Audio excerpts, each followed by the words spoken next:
What's up? Oh yeah, why isn't that showing up on here?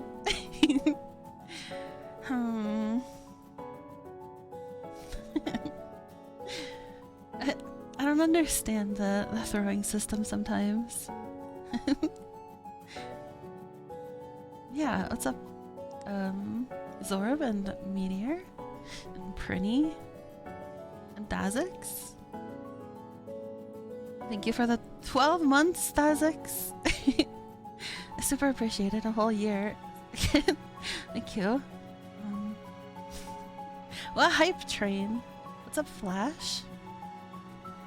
Thank you for the Prime sub. Really appreciate it. And also Zorb, thank you for the bits, the 100 bits. Thank you. I hope you guys are all doing good.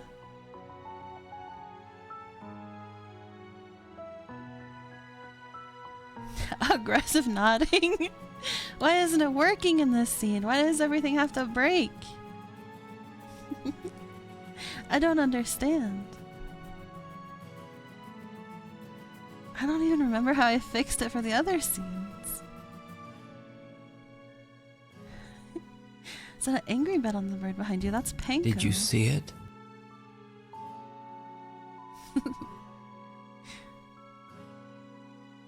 A penguin. Thank you, Thazix. gifted sub to NieR. Did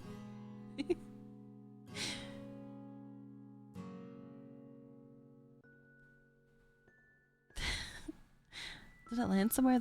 Did you see it? The second time of what? Where's the reroll button? Oh, like it was anonymous? Yeah, thank you for that. Thank you guys. I hope you have been having a good week. Ash and I have been a little sick, so it hasn't been too bad, but still a little annoying, sinusy and stuff. Getting better at least. Yeah, thank you guys for everything. I guess, what did we do last time in the game? You were gifted a sub yesterday and then checked the channel to see what was going on. They were arguing for like an hour. That's fun to watch though, I think.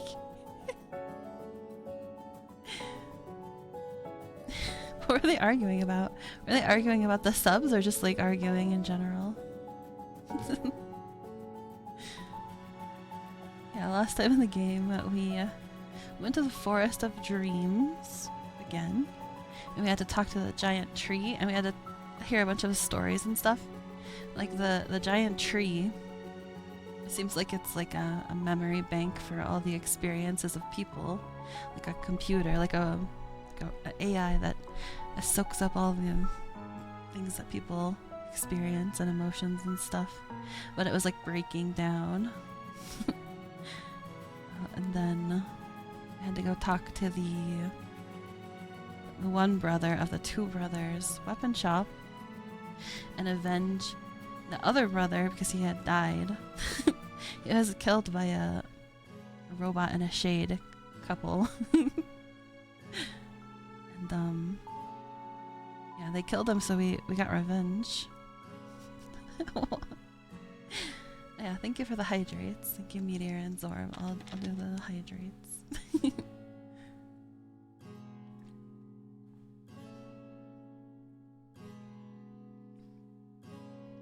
I didn't forget the first one.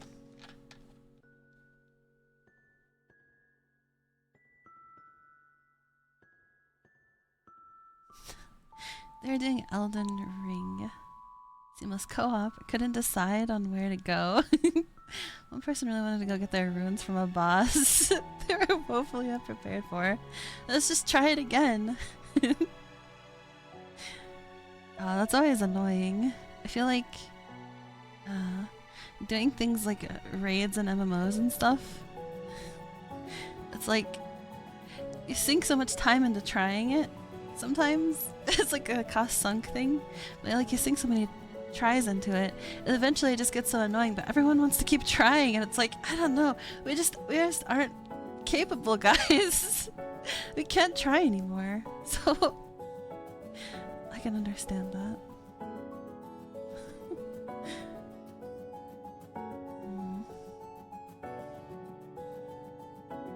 Yeah, we killed the robo on the shade for revenge.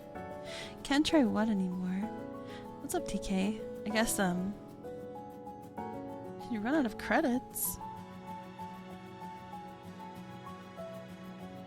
You mean like credits to continue the game?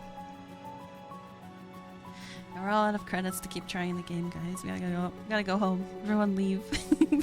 We're done here. Like, can't try when you're on like a boss or something in like an MMO and you're just dying, you're just wiping over and over again. Everyone wants to keep trying, but it gets to a point where you just realize you can't do it. But you have sunk so much time, and everyone wants to keep trying. Arcade games. Ugh.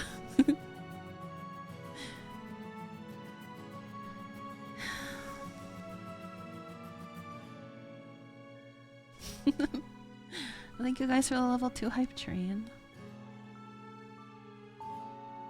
What is that?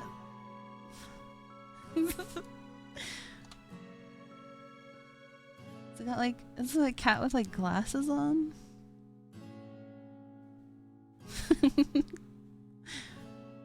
Goofy cat.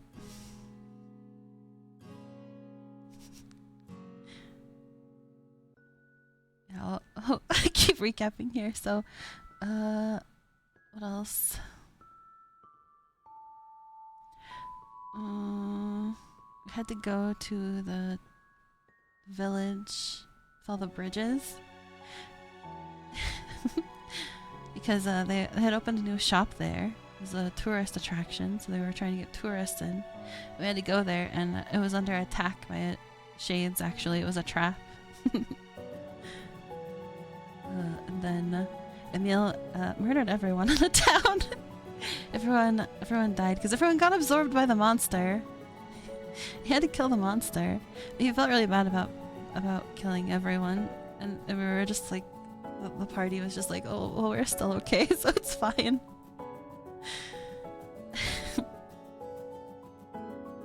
In what game is that a serve? Like the cat strutting? I don't know. The cat with glasses? The cat? You thought it was a pizza slice?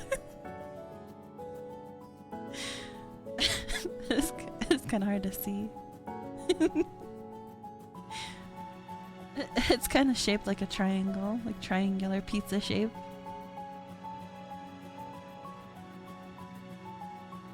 Did I gigantify it? Let me see.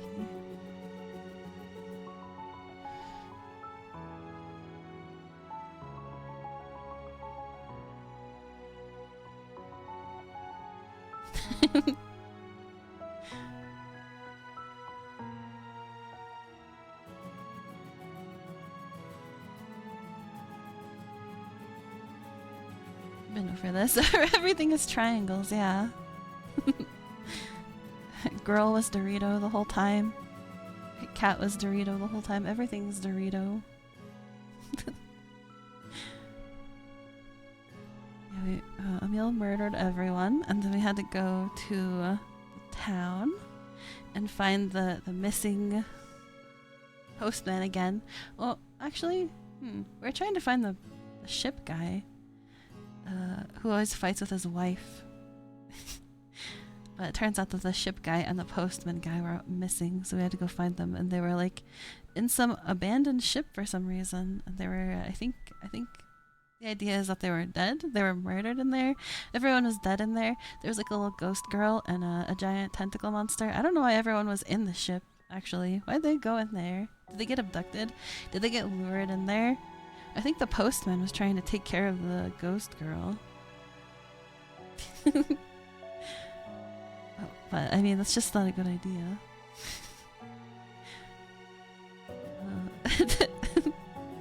To try and take care of a random girl you find in a ghost ship. And then, got invited to the Desert Prince wedding. Oh, and we went there. And he was marrying the Fira girl who like led us through the temple in the first place. Led us over there. And it was really sad because she died. Random wolves attacked. They just came in and attacked her out of nowhere and they actually killed her. Her life was just starting. So now we're on a quest to get revenge again against the wolves. You can go lurky until you can catch up on the story. Okay. Sorry, I have too many spoilers explained here as well. Yeah, have a good lurk, Thazix.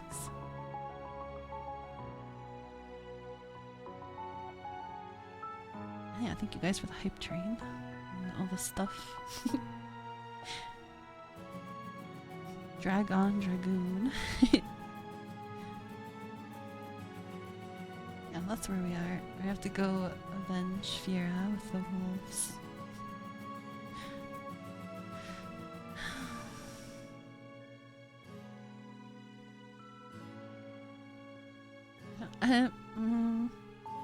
What am I doing? Let's switch over to the game.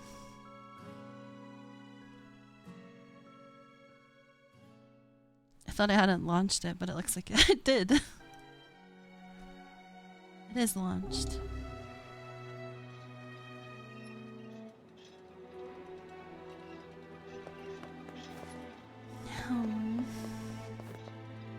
Why is the X pointed over there? I'm gonna traverse this town again. I'm gonna go to the King's Mansion. I thought we were going to go directly out and kill the wolves.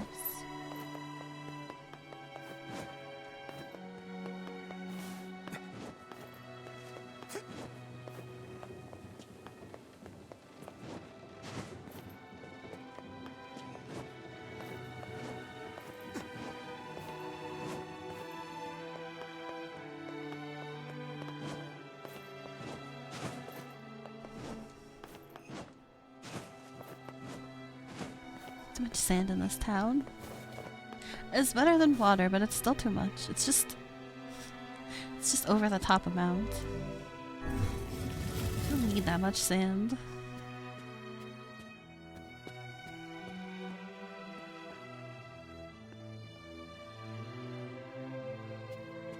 Why does the music have to be so sad? Are you ready for battle? Yeah. Time to avenge Fira.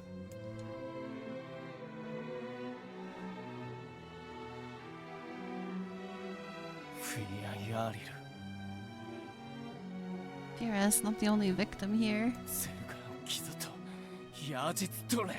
These damnable wolves continue to claim the lives of many people. Will not allow them to suffer anymore. As their king, I must take a stand.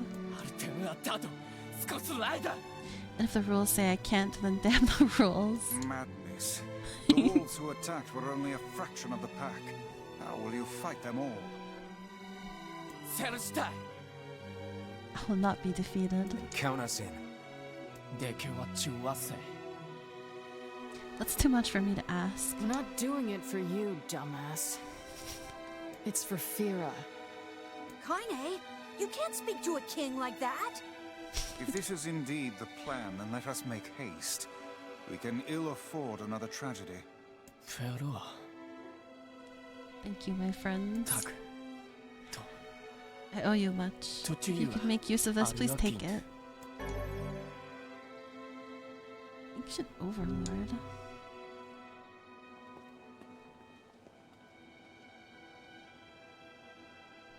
Where are you going, my liege? To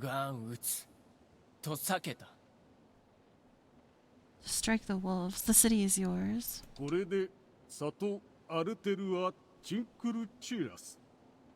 My liege, that's a violation of multiple rules. Did those rules keep Fira from dying?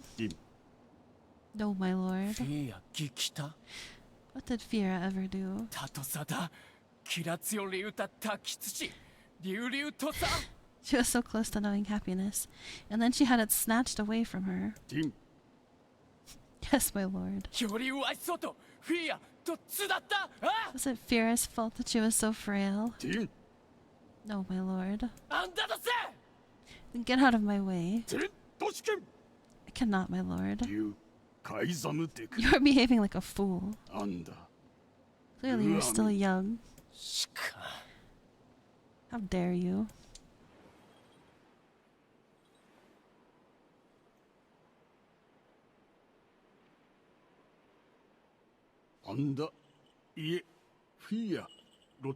Fira was a kind and gentle woman. All in our city loved her, did they not? Hear me, men of the mask. I can't read that fast.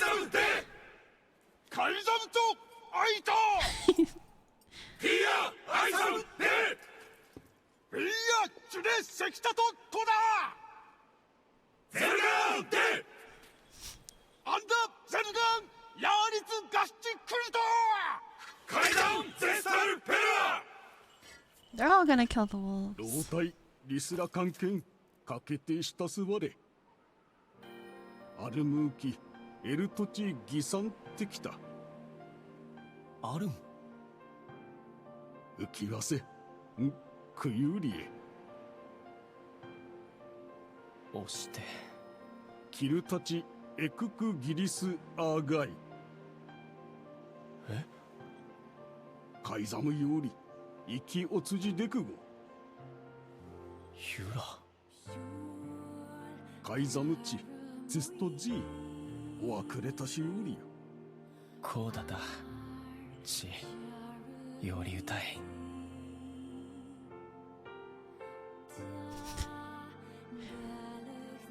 To be fair, the rules didn't specify that the wolves aren't allowed to kill Fira.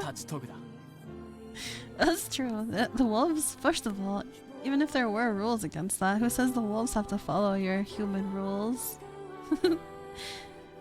But yeah, maybe you should have thought about making a rule about that in the first place.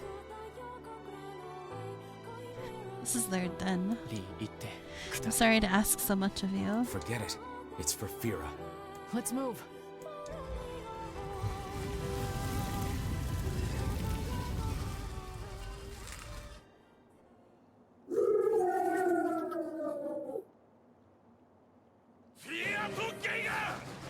Straight into it.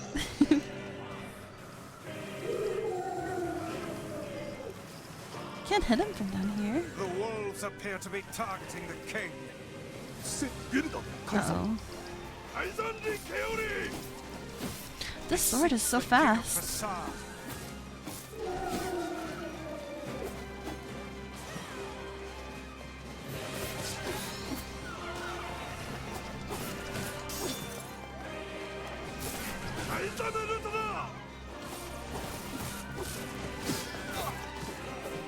Such dogged, unwavering defiance.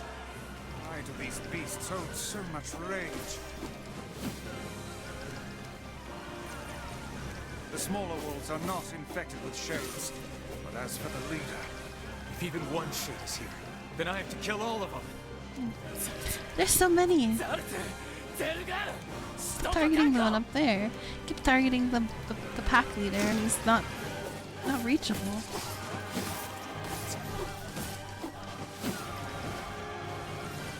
Above you! Stay on your guard!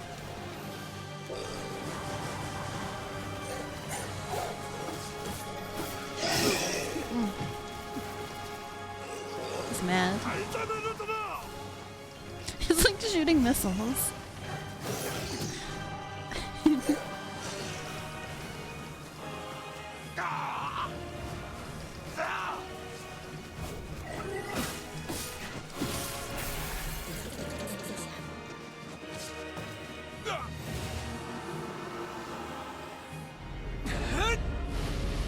I just have to end everything with a punch.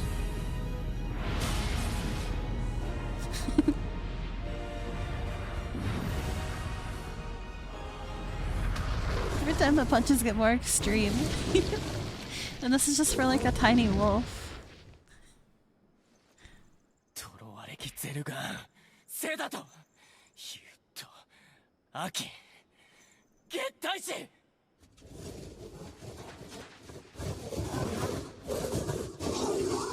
スラエフィアとゲンカ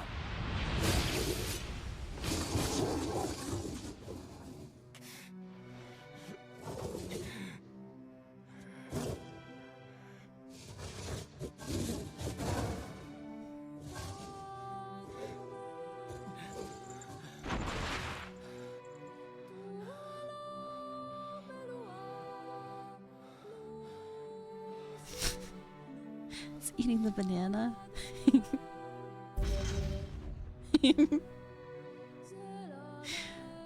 Shouldn't feed the wolves. Oh, thanks for the squid tax, TK.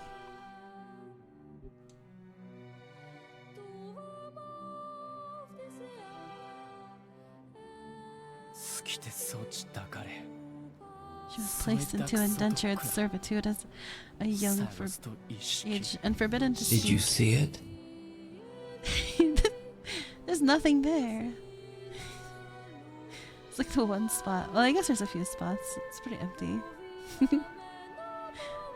She's placed into indentured servitude at a young age and forbidden to speak. In that harsh environment, with no family, she toiled day after day. And just as her future was looking bright, I believe that young Fira was perfectly content with the life she had. did you see the sand though? It's everywhere. Of course. Does this not sound like what she would say to you? She was terribly proud of her king, and now you must do all you can to honor her memory.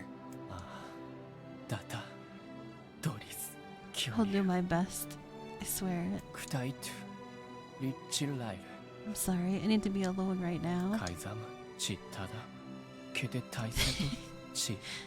King isn't allowed to shed tears in front of others. Is that another infernal rule? People of the mask live and die by our rules. Sometimes we even break them. Isn't that right, Fira? The poor king. This is all the Shade's fault.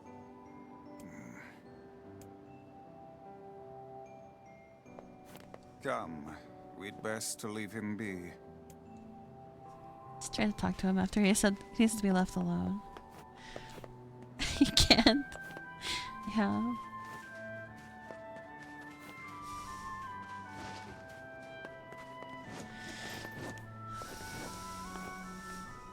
So this was a graveyard. This is the last of them. Got the last Now key. we can find the Shadow Lord. And Yona. We certainly can. Hold on, Yona. I'm almost there.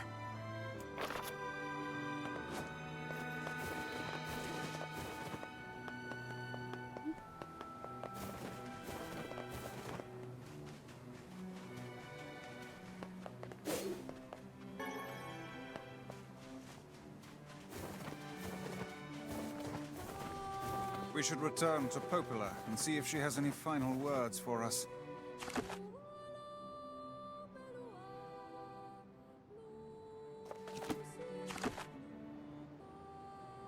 Can we take, like, the boat from here?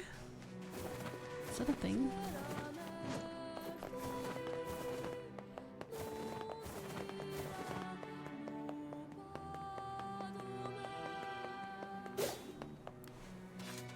Oh there. Popola told me about you. Just tell me where you're going, and I'll take you there. Nice. No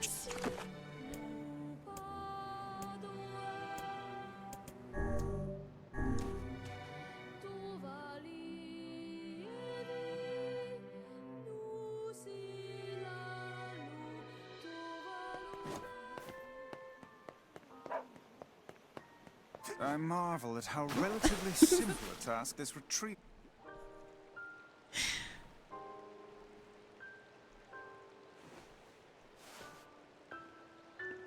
There was water there. Hey, guys. Yes, lad. Is there a way to swim using magic, or...? No. Figures. Can't handle the water, yeah. Just like me for real.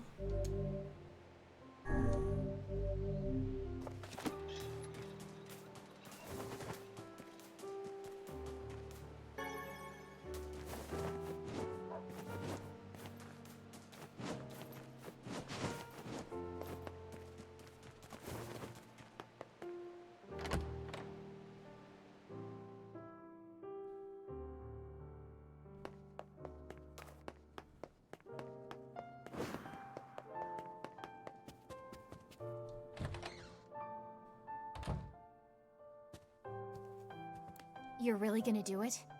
The whole village is buzzing, you know. They say you're gonna go rescue Yona. I guess it's really happening, huh? I'll bring her back. I promise. About that. Yeah? Nothing. Never mind. Popola just loves to worry. Anyway, you be careful. Yes, do be careful. Thanks. Be careful, alright?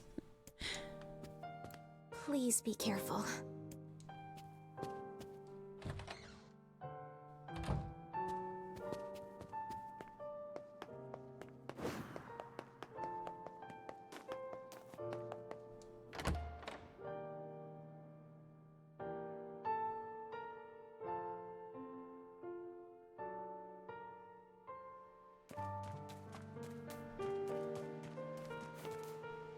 Here we go now.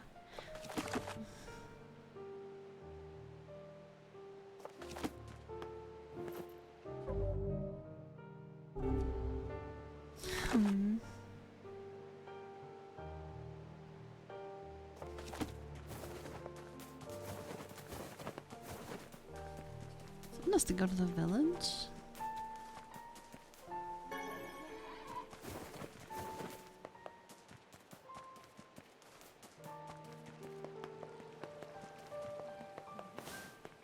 I hope you have better luck finding the thief.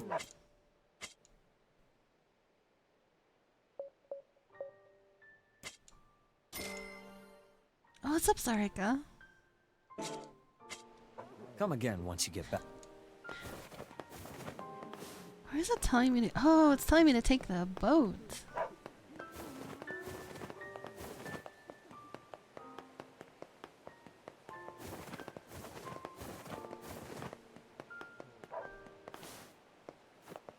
Been extra lazy today. A chill weekend. That's good. That's good to hear. Chill weekends are always nice. Oh there, getting on?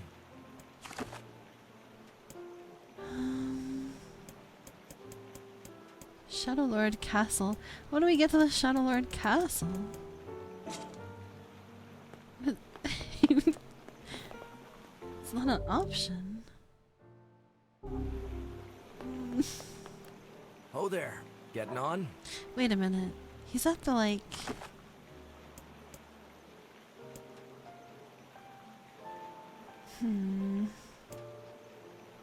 Maybe not. Guess this is the closest. I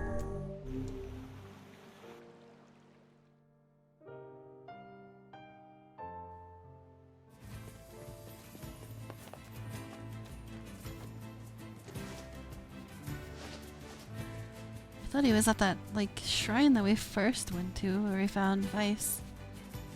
I don't think he actually lives there.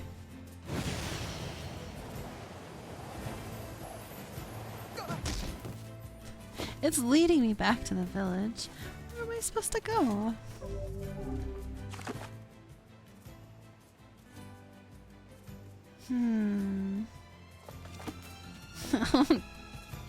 Let's check in here one more time. Maybe I'll leave through the other exit. What's up, Khan? Thank you for the squid hats.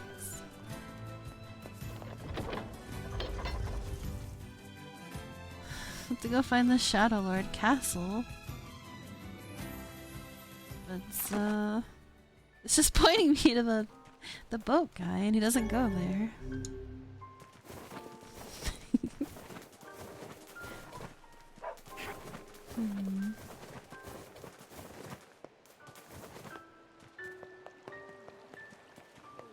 Try living this way.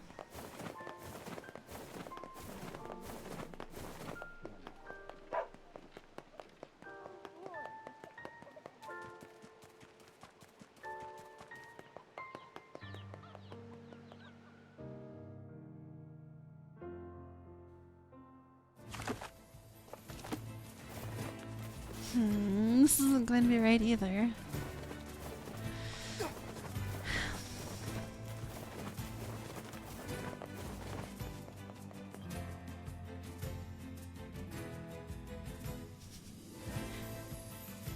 Shadowlord Castle.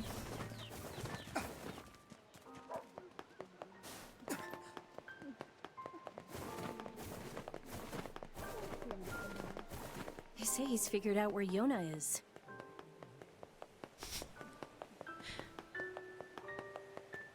Don't know where Yona is. I don't know how to find the Shadowlord Castle. Oh there. Getting on?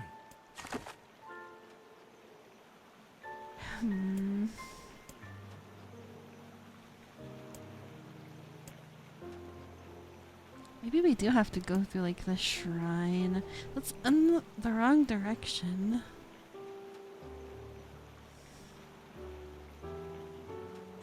Oh there. It's a mean way to greet someone. It's just a colloquial thing.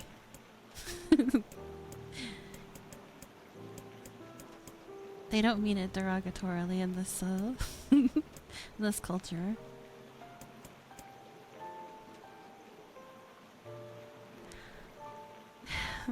Seafront. How do I get to that X?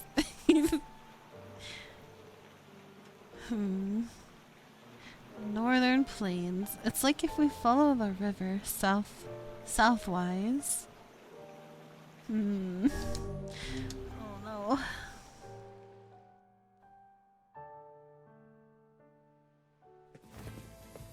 Follow the river.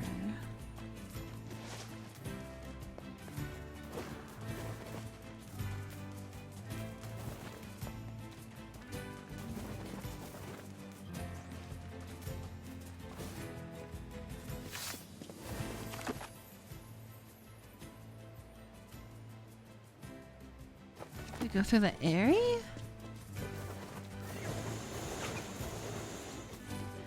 Does Emil not want to go into the towns either? They were told they can't go into the towns. They were like, Devila and Popola were like, you're scaring all the villagers. You have to sleep outside. He's a floating boya with a giant ball head, yes. But there's no reason to be mean to him. To be afraid of him. I'm gonna have to look it up, I think. I don't know. I don't know where to go.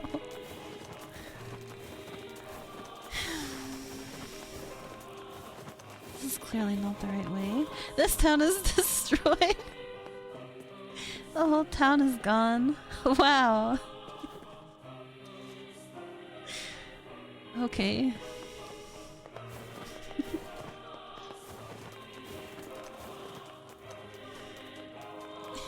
But they don't mind the floating book who speaks in big words.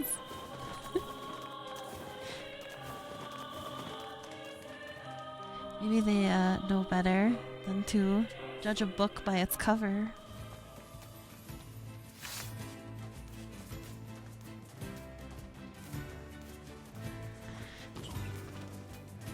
I'm doing some fighting game archaeology. Ooh, finding obscure games. Making guides, that's cool. Have you been streaming any of those games, or do you plan to?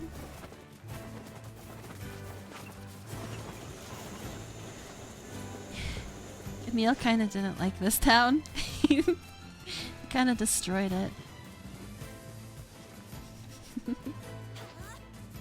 Thanks for the 3 stream streak, Con.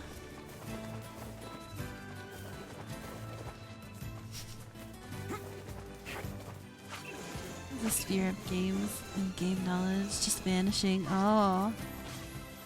Your favorite obscure fighting game has just lost its fan wiki page. There's only a few people that have deep knowledge. Oh, that sucks. Oh. Yeah, it's good to keep that stuff going. Discord feels so terrible for this because everything is just piled away on servers. I can disappear on a whim. Yeah. They aren't logged on to search engines. That's dumb. I'm gonna have to look this up. I don't know how to find the Shadow Lord castle.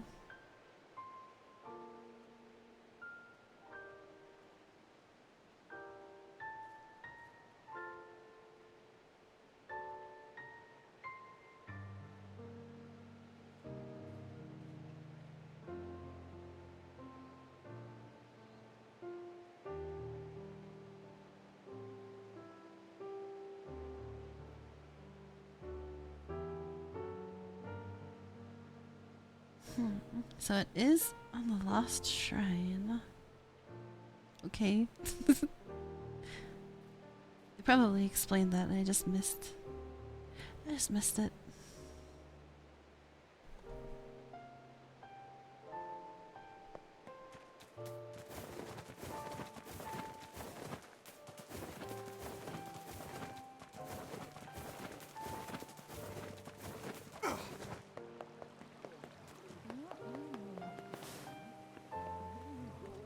So we have to take the boat to the Lost Shrine?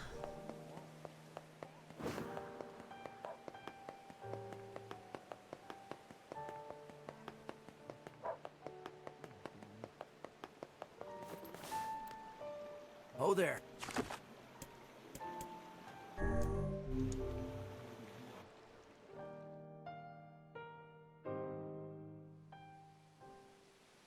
Are we ready?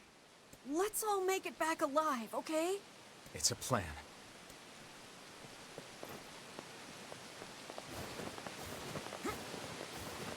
We just plan to make it back alive. Just follow the plan.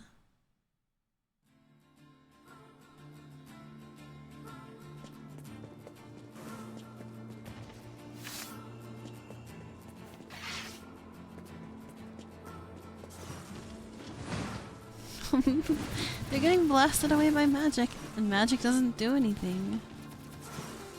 Stop that.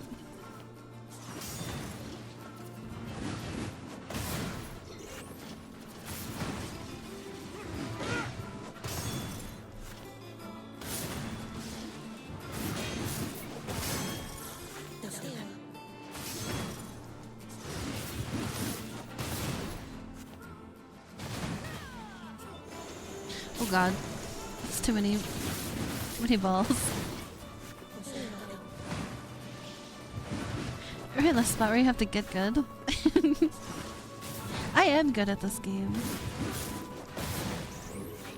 I think this game is actually pretty easy.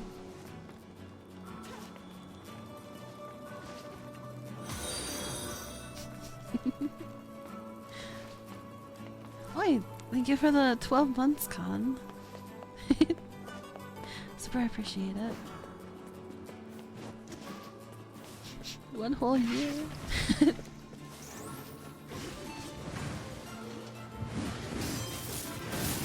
The years keep going.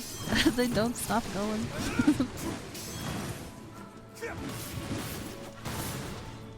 How does time go so fast?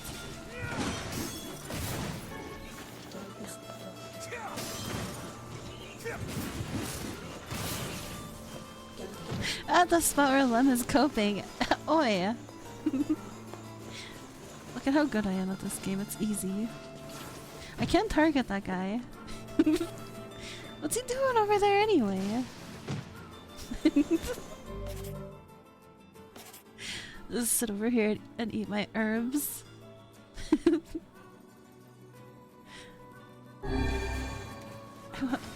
I can target him.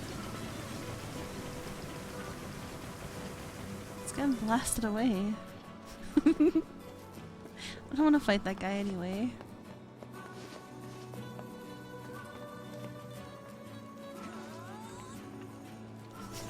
It's not optional. Jump down from the ladder. Where did he go?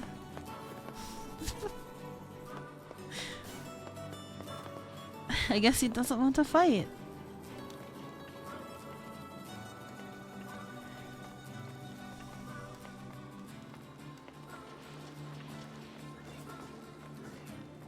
I still hear him. By the way, you can stab shadows on the ground and insta-kill them. Yeah, thanks, Birdie. Thanks for the tip. I'm not making up enemies. There's one there. You're not gaslighting me on this.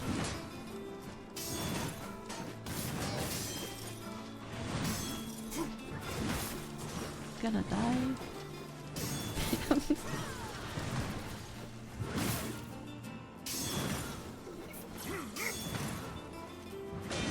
Sword is so slow. But it's so cool.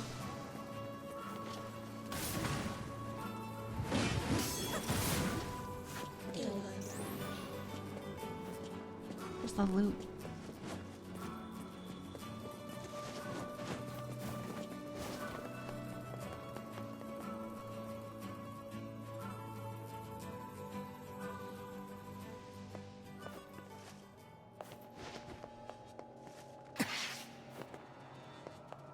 I don't need to fight these guys, I don't think. I just have to find the portal.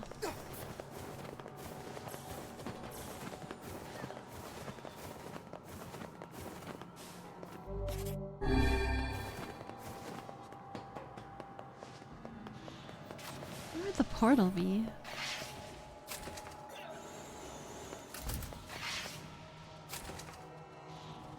Just leave. I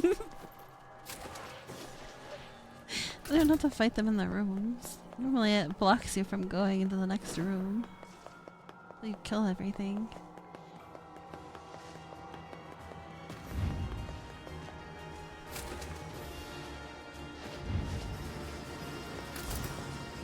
Is that like a boss?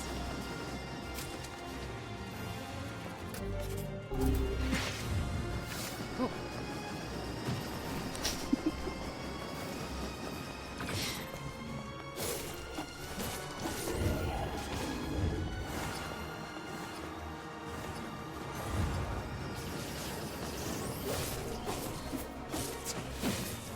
Just shield myself.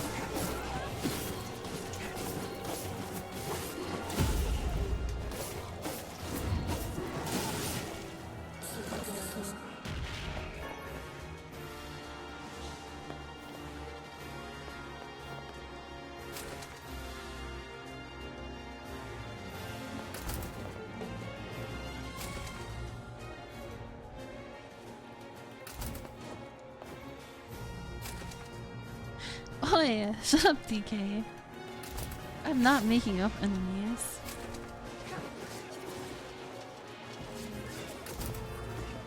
If that's what you're referring to.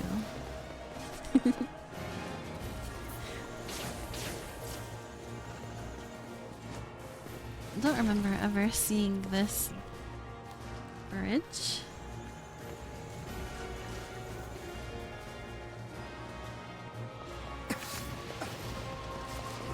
Another one of these guys.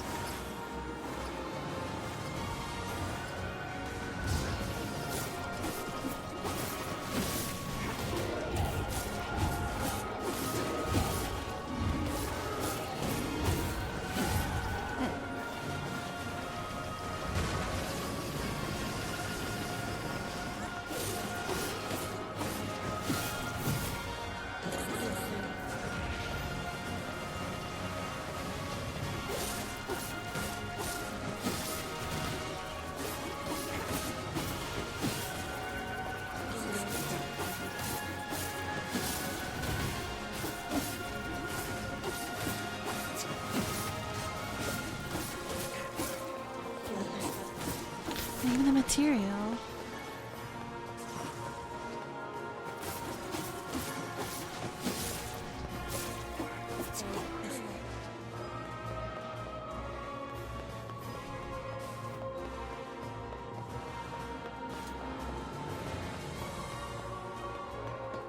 Why did I let the girl die to wolves?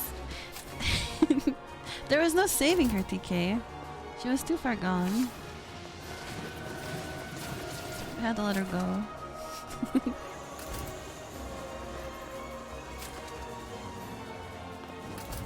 When a wolf decides to kill, what are you supposed to do about it? You gotta respect the 1v1. I think I'm going in a circle. No, the king is crying. Oh, just kill the wolf. The wolf swoops down in an instant. Gets the kill. But just kill him. I'm not fighting these guys.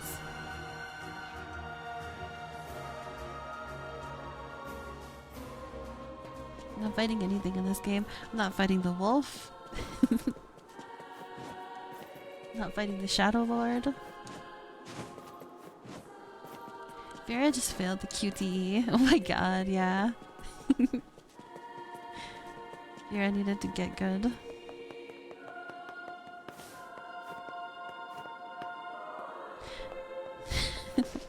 She tried to go for the parry, but she should have gone for the dodge.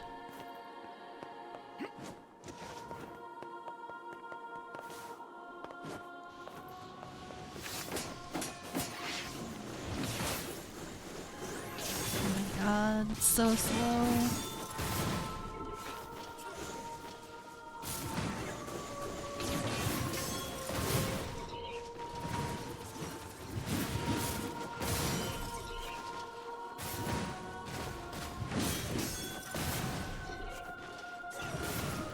Should have grinded some more levels, yeah.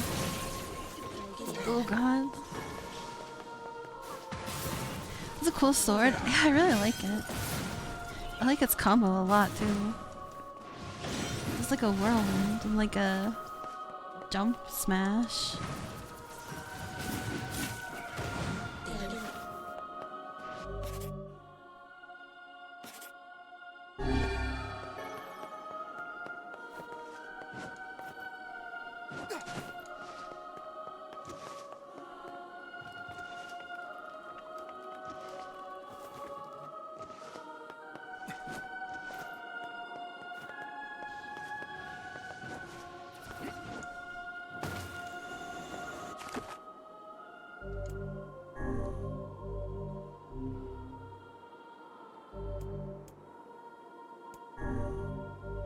Double save.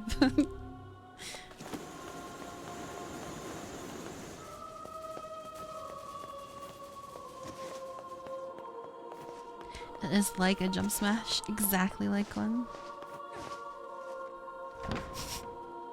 It just is a jump smash. Such an ominous sight, and yet I find it strangely nostalgic. Yeah.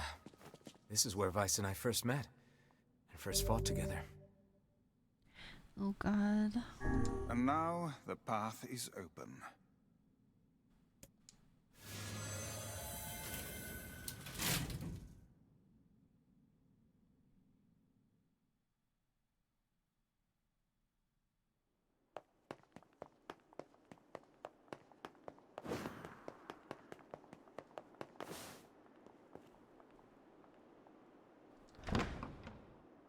I'm not ready for this.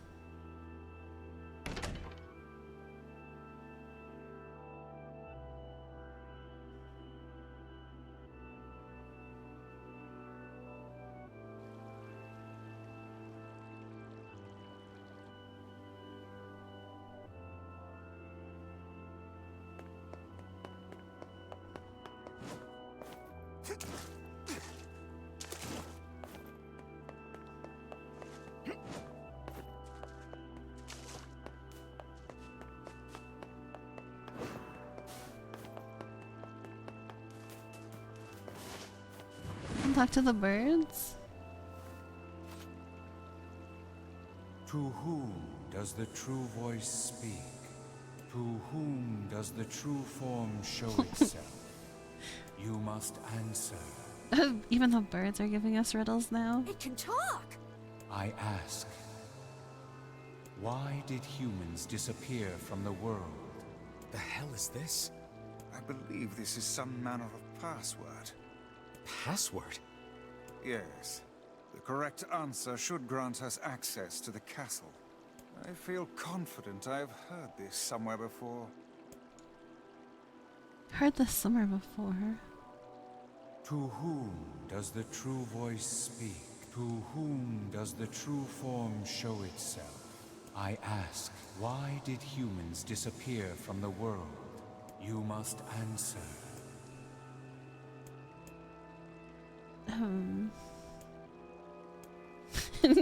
Because their lives are just short. Because of a black disease. I answer, because of a black disease. I ask, how can humans extend their lives?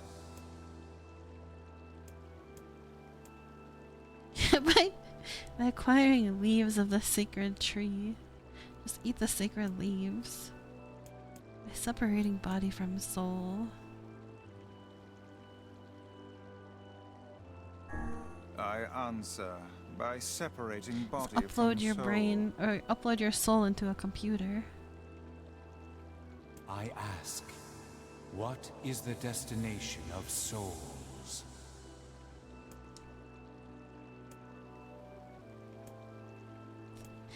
Placed in their corresponding shells, or they're placed, or they're in the promised land, bursting with light.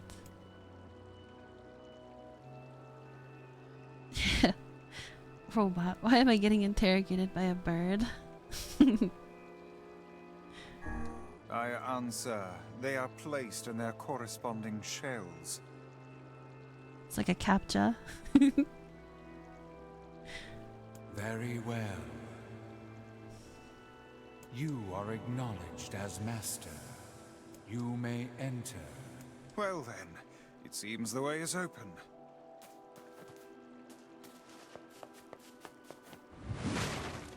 What is that? Oh, there's just a phoenix sword here, I guess. This random box. Is there more boxes? Find more boxes.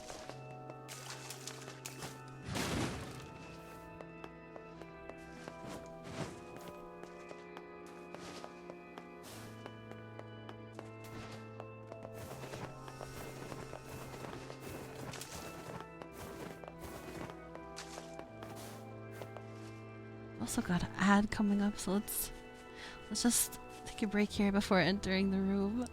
Yeah. BRB.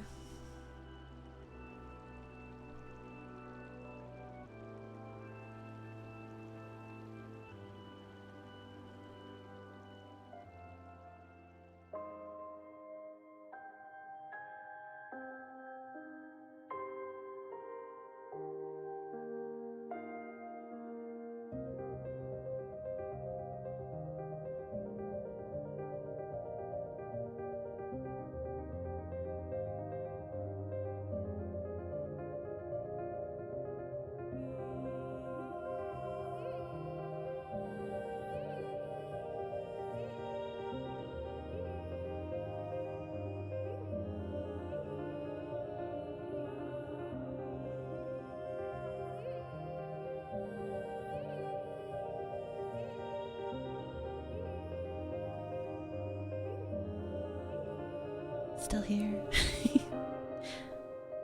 We're here, we can do a doodle.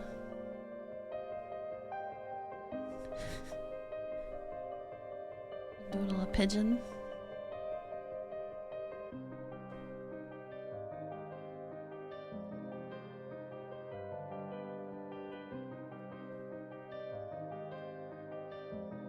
Pigeons have very rotund heads. Also, they have very rotund bodies. This is a horrific pigeon.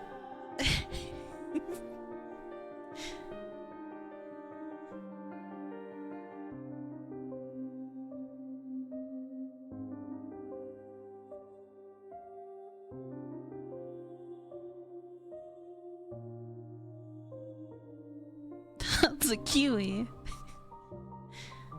That's pretty kiwi-like. He looks sad. Why do I always draw tails like this?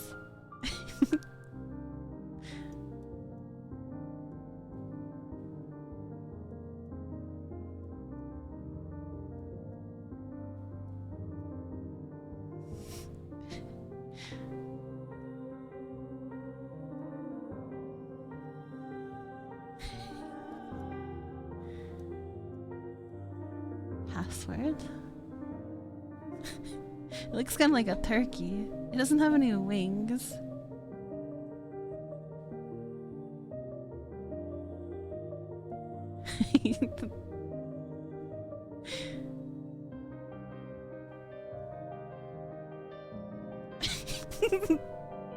This is a turkey gobble.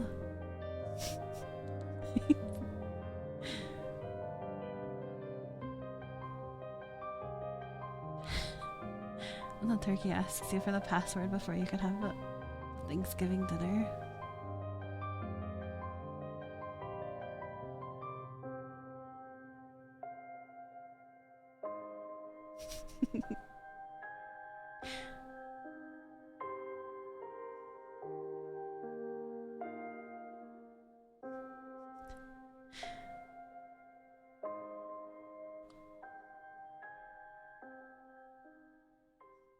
Yeah, we're back to the game.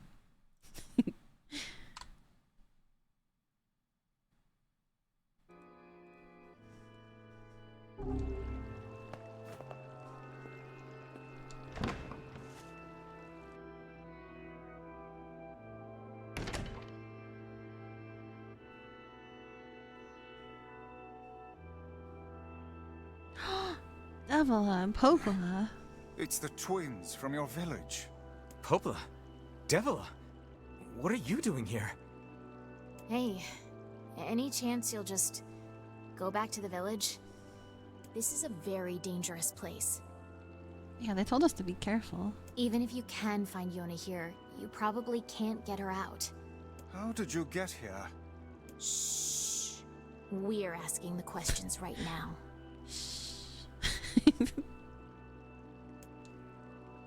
You're ready to cry. No.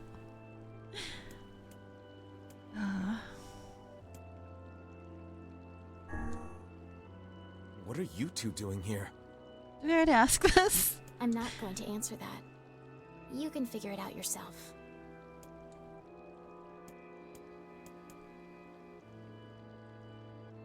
First they tell you to get out of the village, then they tell you to go back to it. Yeah, they sent us on this goose quest. We're here to rescue Yona. No dice, huh? Well, I guess we don't have a choice then. No, I suppose not. How sad.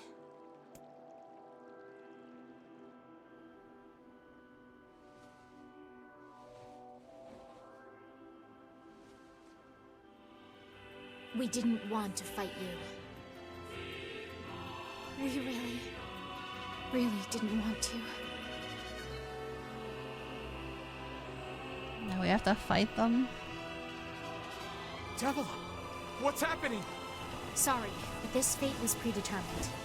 Still, we spoke to truth. We really wanted to avoid this if possible. She teleported. We were hoping to put it off for 100 years or so. Why is she teleporting? Until the next generation. You can't just keep teleporting. What are you talking about? Are they shades? I don't think so. It's a lie! I don't believe it!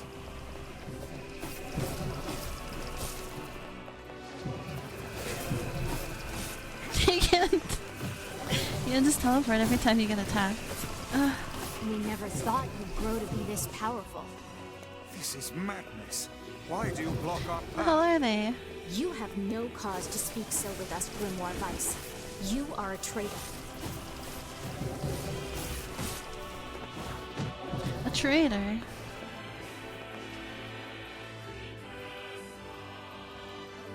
What now?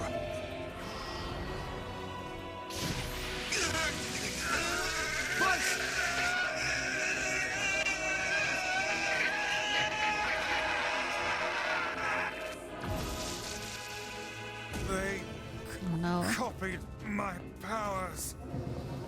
God. Shit on a shingle. They can use the sealed verses.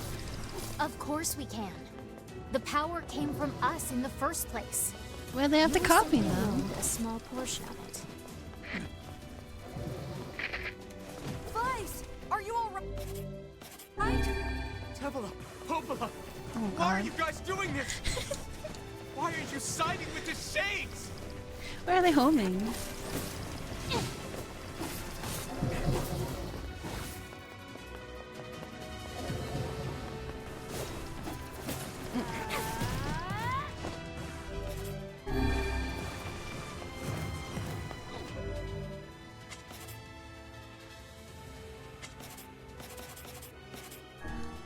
I'll do the punching here. Fisticuffs. Just punch each other.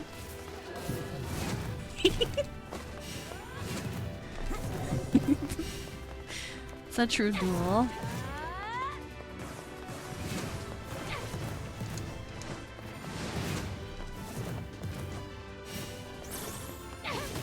Oh God. Damn it. Can I parry that or anything? No.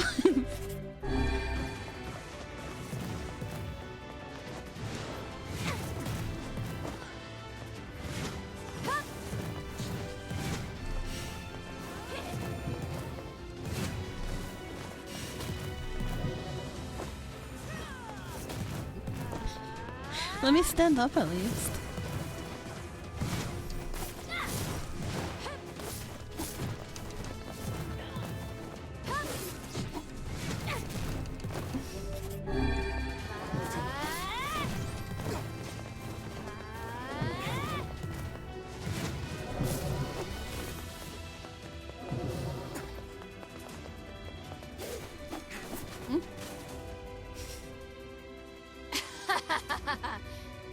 Why? The answer to every riddle lies within the heart of the Shadow Lord. Shadow Lord. So you've been on his side this whole time? You must search for that answer yourself. You've got to face your own truth now. Please, enter the Shadow Lord's castle.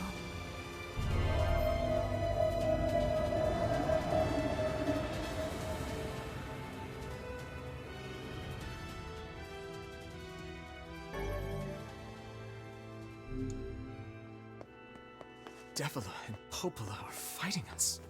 Yes, they do seem to be putting us through a great deal of... I don't like the way that You sounds. okay, Vice? How odd.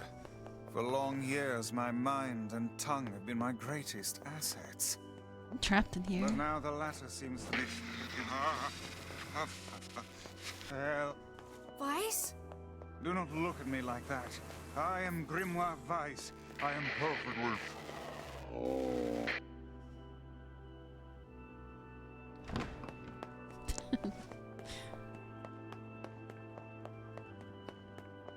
I think I hear a waltz.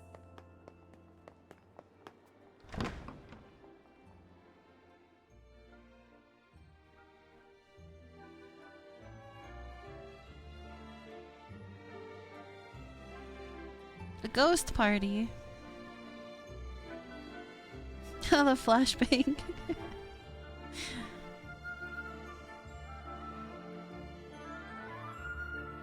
It certainly is a grand affair.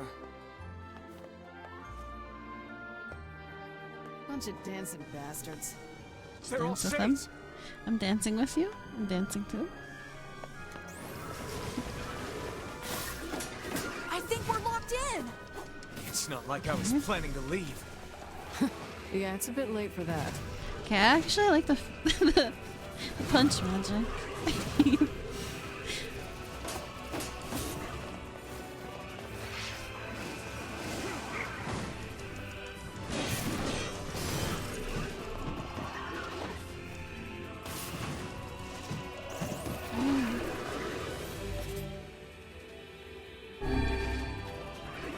swear next time someone tells you the ghosts of the departed don't know how to have fun. Yeah, they're just having a ball. It's like the definition of having fun.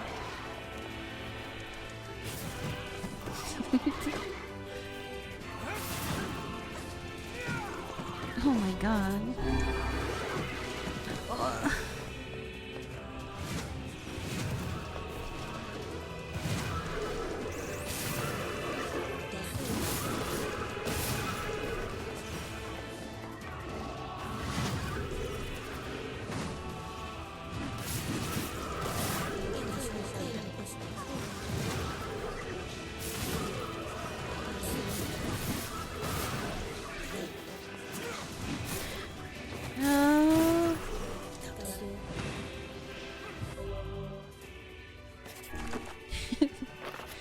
What was the button that you hit to kill them while they're down?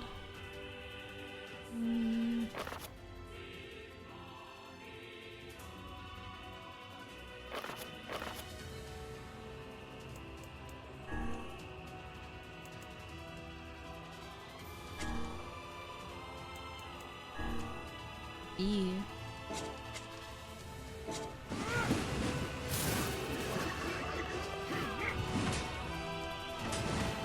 You can't just keep blocking.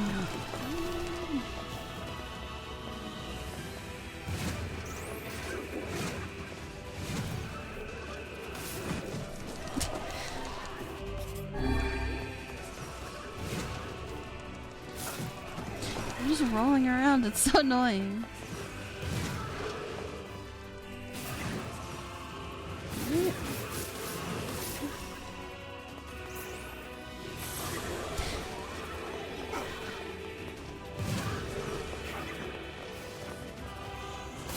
Ah, the punch is really good at knocking them down.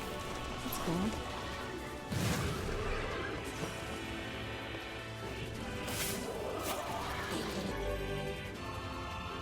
Oh, Zarkan.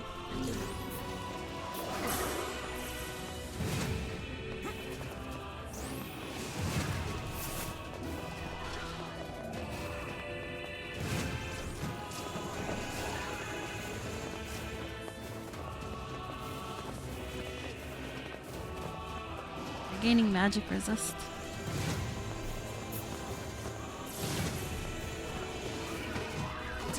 It's not good. Oh, we got one of these heals left. We got good heals left, but it's not good to run out of all the small heals.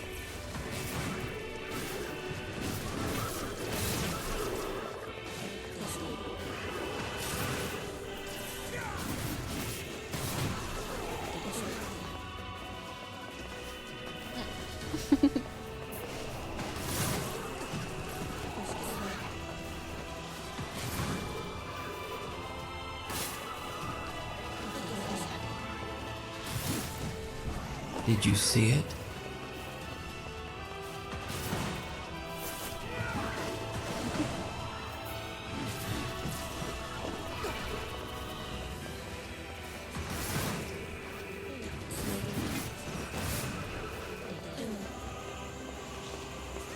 I am good at this.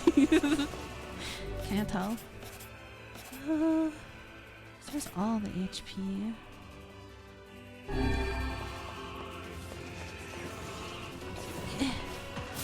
I mean, it speaks for itself, really.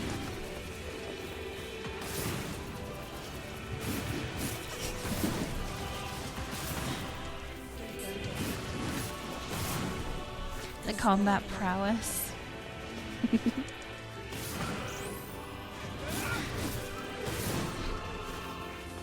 Okay, just knock them down and you just do that. Look, that's so easy.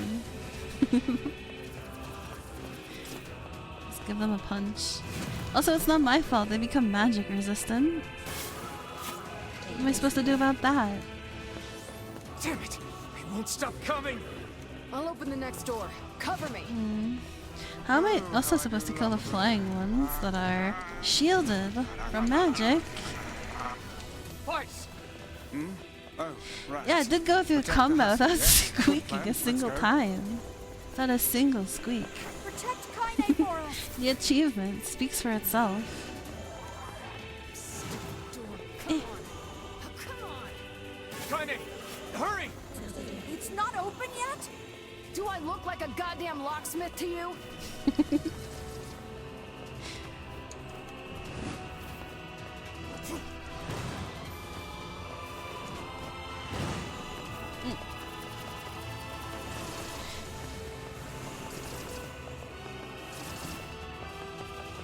Stop spinning. How am I supposed to kill these guys?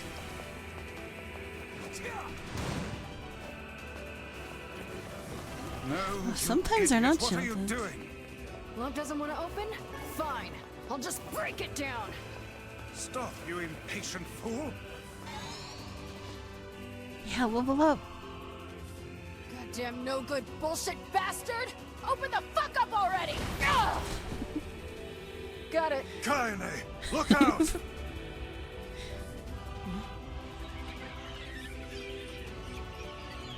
Those bombs.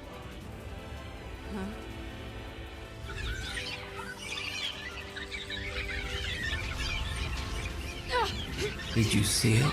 Those are just her clothes, TK. It's just freaking me out. clothes. Oh my god! This is insane. This is too many Kaine! What's wrong? things. We need to help Kaine. Yeah, too many balls. I don't think I can help Kaine because I can't do anything if I get hit. There's too many. We need to help Kaine. How? Let's go help her. okay? There's so many things attacking. Well, we got problems.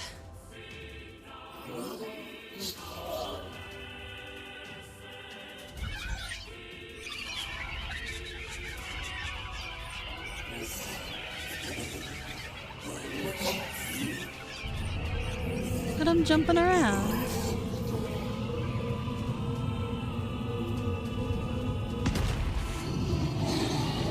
God. It's over now. A boar? A big boar? Really? We don't You need don't know. forgiveness, asshole. It's not good. Kaine?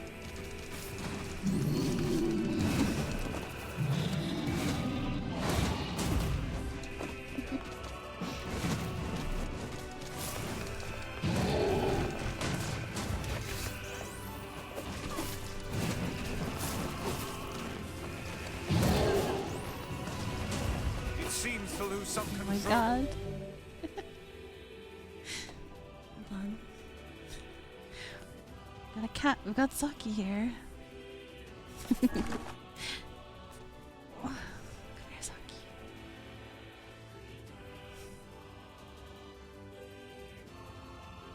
How do I get down?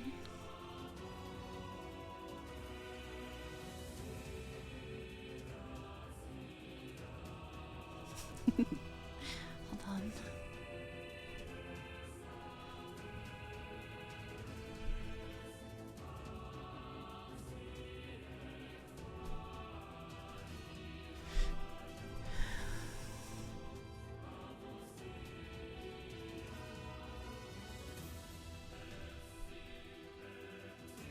Runs into a wall for a massive stagger. It was like the first boss.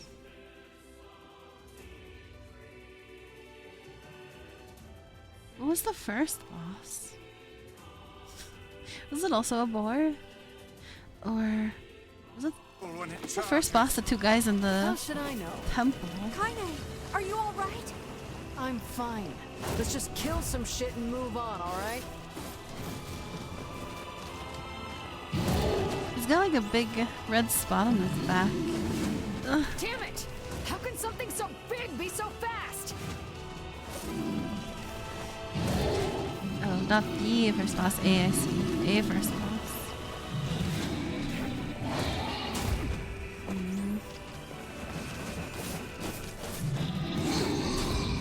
Punch him.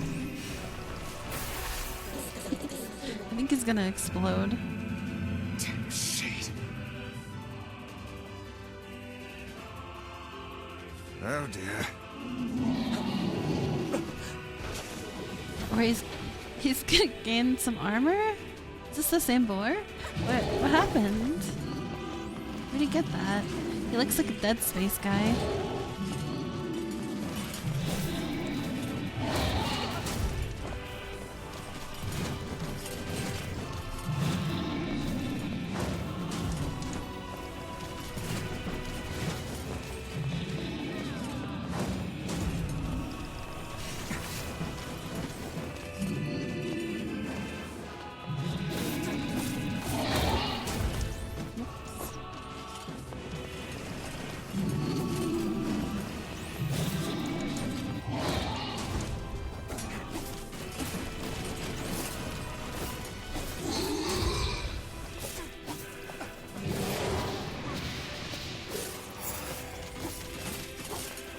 Is he healing? We even have this thing? Is he so nasty and green? I can't stop now. Damn it. Stay Why is he focused, jiggling so Kaine. much? Don't fall victim to such distractions. Come on!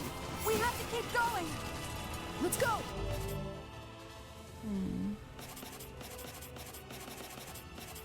Damn it, I don't want to use all my heals.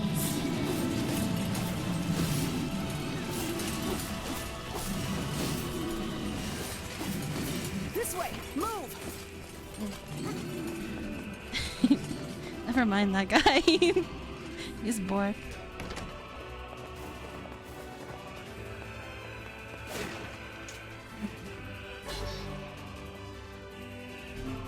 Dragoon Lance.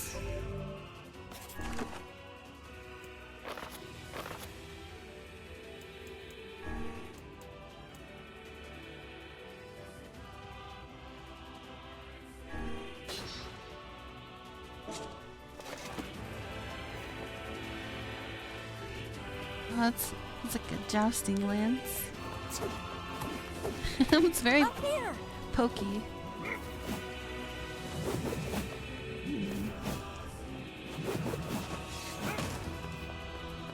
Also jump attack.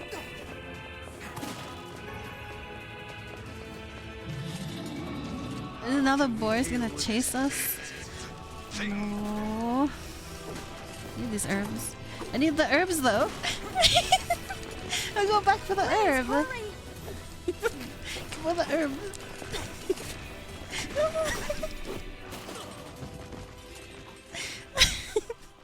I'm too greedy. No, this is really game over. Yeah, one shot by the boar trample. Okay, I like the dragoon lance a lot, but I think for breaking the boxes, it's not the right call. Oi!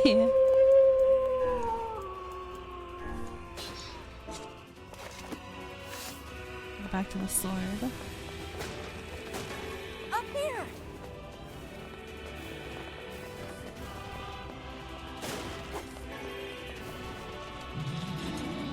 How can we deal with this thing?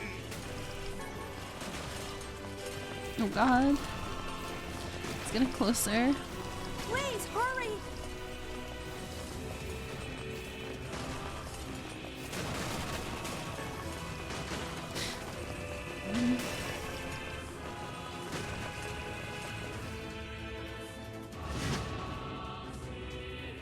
Oh, he's running into walls. Damn it, I can't get it open. just kicking the door. Attack incoming! Go away! Can this boar fuck off?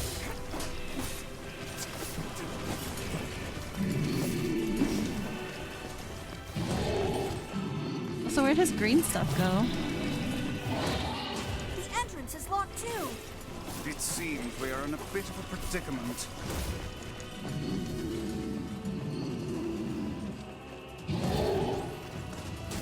Strike the beast while it's down.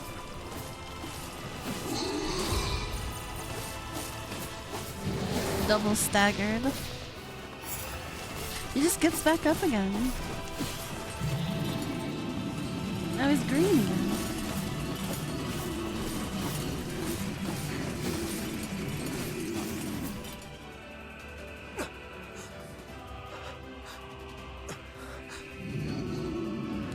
flowers are known for their regenerative stench.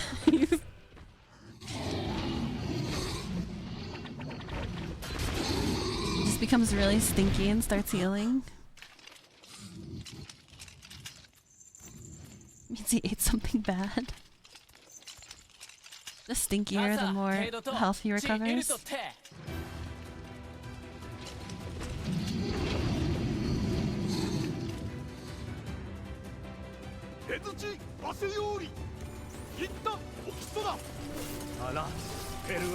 You don't know what's green? Vegetables. Yeah, you know they say like kids eat your vegetables, you grow up big and strong. That's why. Because they make you stinky. They make you stinky and then you regenerate. It's your king. He's here to save the day.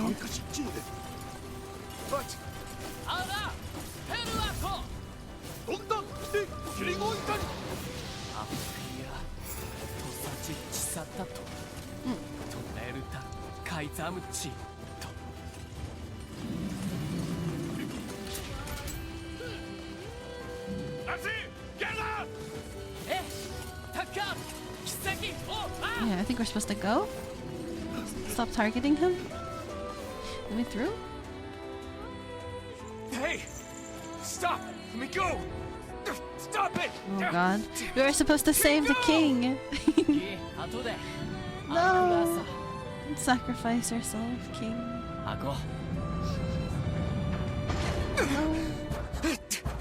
No! Open the door! You can't fight that thing on your own!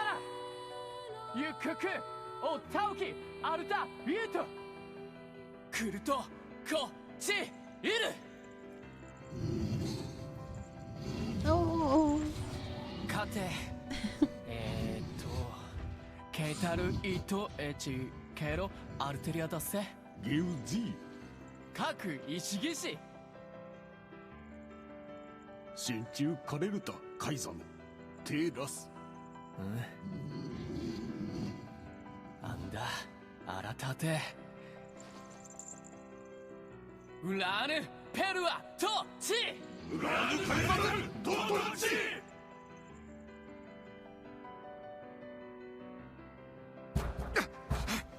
Open the damn door!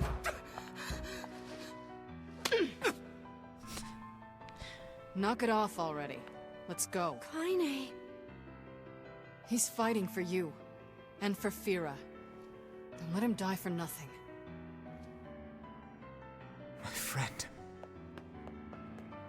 No.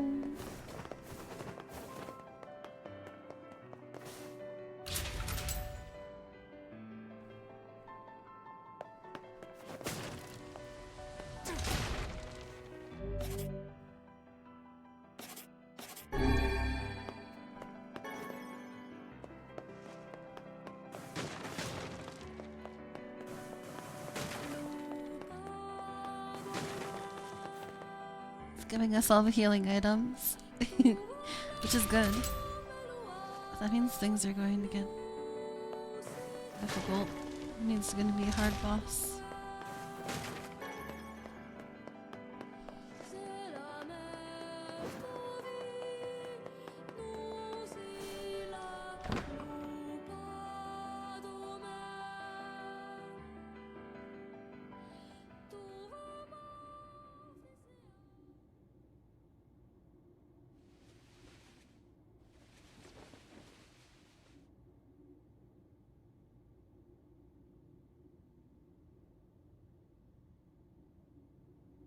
Devila! Popola! Oh, look. You made it. We've been waiting for so long. Why are you doing this? It began 1300 years ago. Humanity, finding itself on the brink of extinction, undertook a last-ditch rescue plan called Project Gestalt. You like the one with the straight hair? You like the one with the wavy hair?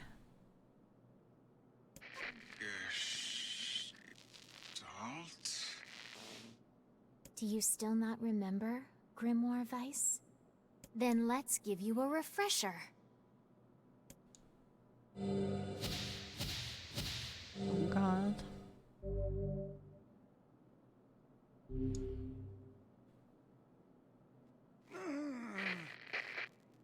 Vice! My mind. I remember. Devila. Popola. You are not human. In fact. Oh no. Yeah, sometimes the truth can be a real bitch. You want to finish that thought for him, sister? All of us, every person standing in this room, are mere shells created by the true humans. What are you saying? You still don't get it? You aren't human. So then humans, I mean, the true humans, are extinct? No. They still live on. You know them as shades. Each shade is a twisted remnant of what was once a human being. Crazy, huh? Now let's skip the part where you stand there with your mouths agape and just get down to business. Wait. Sorry, but we're gonna be needing that shell of yours. The rightful owner has been waiting for a very long time. Please don't be angry with us. We are only doing our duty. Our endless existences have a single purpose: to control the lives of others in accordance with the will of the true humans. The shades You are the have your own humans. motives, your own desires. And we have ours. I fear it really is just that simple. Don't speak such foolishness. Sorry.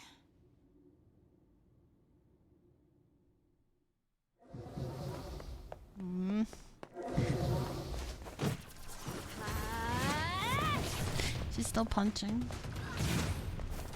You and us, we're the same. Tools in the hands of a master. No! I'm nothing like you!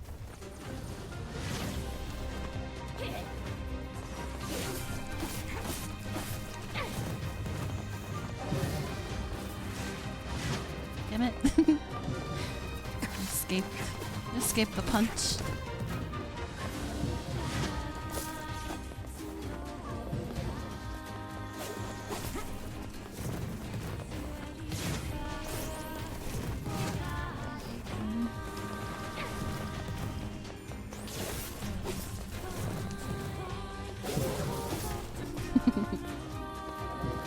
Punch magic is awesome.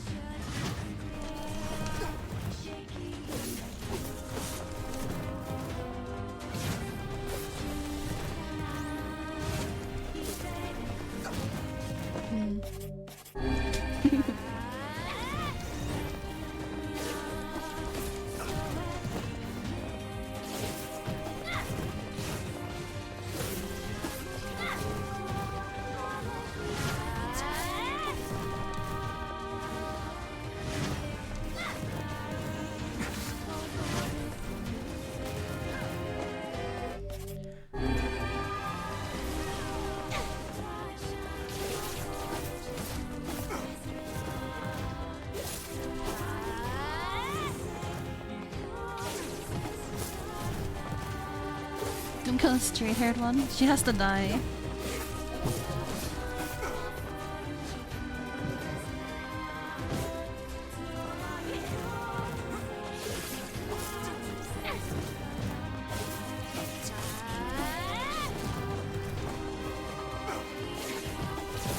You'll be left with the wavy-haired one.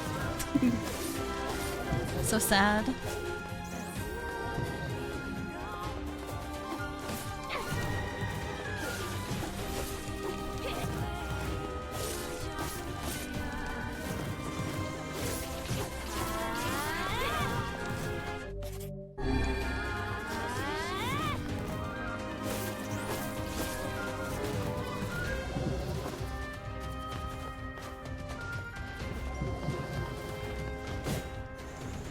Such a tragic romance story.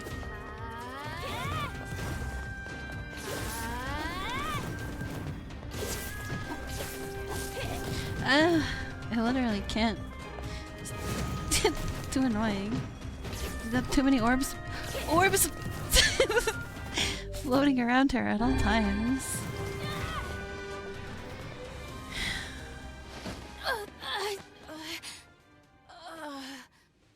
Devila? Devila?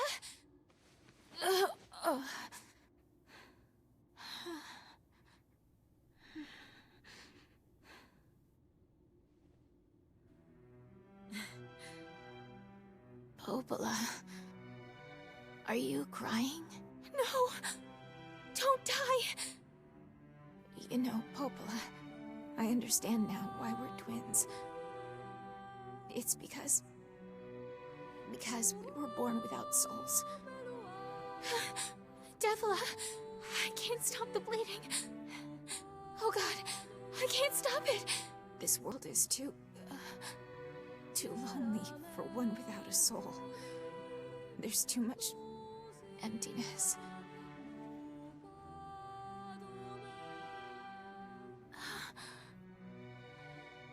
Our souls are missing. And yet somehow our tears still work. It's kind of weird. Sorry, sis. I love you. Devila! Devila! Don't you go! No, I can't be alone! Devila!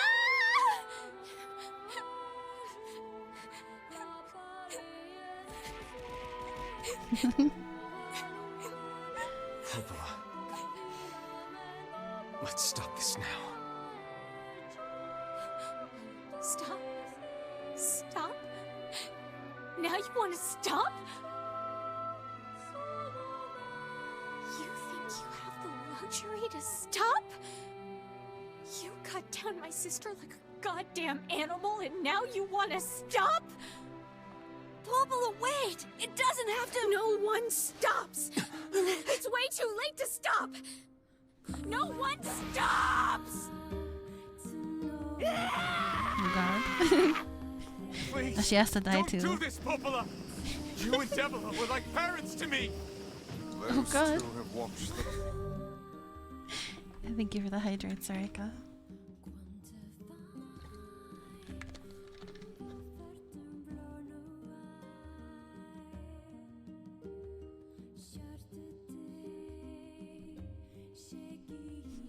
Isn't like the guy from the first NieR, John NieR.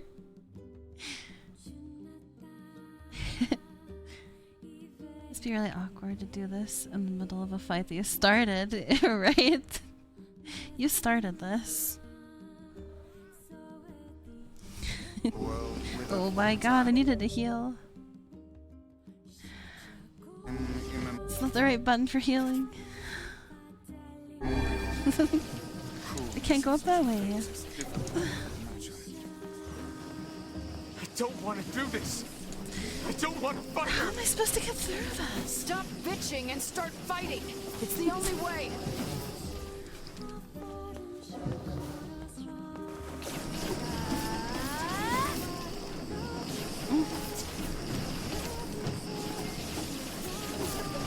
That's so many balls. That's insane. Oh. She's got like a force field too that knocks me back if I get too close.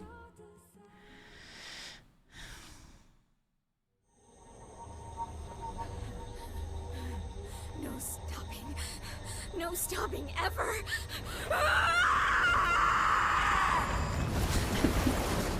I think you've been stopped.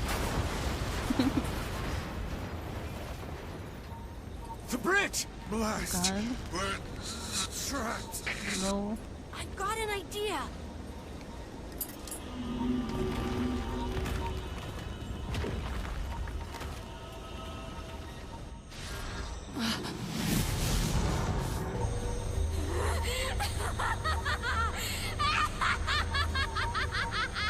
I fear we're done for. It'll be all right.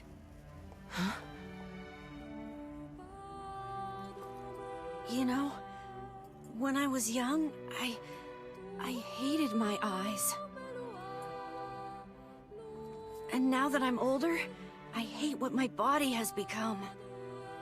But there's something else there now. Something like pride, you know?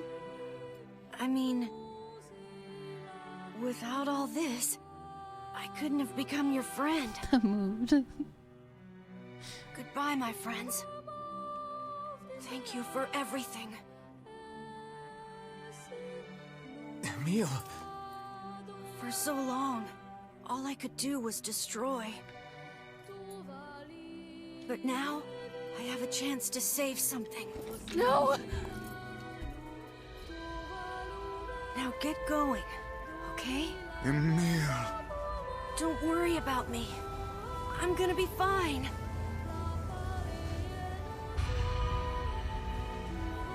Emil! Emil! Emil! You jackass, get back here! Emil!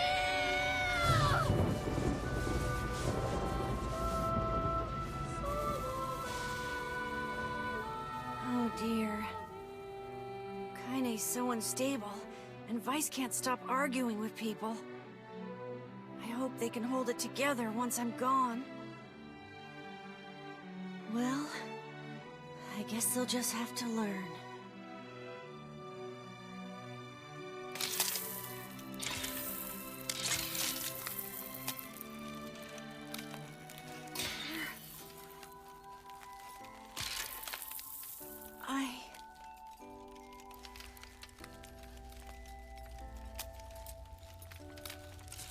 I want to see you again. I want to see all of you again. Just one more time.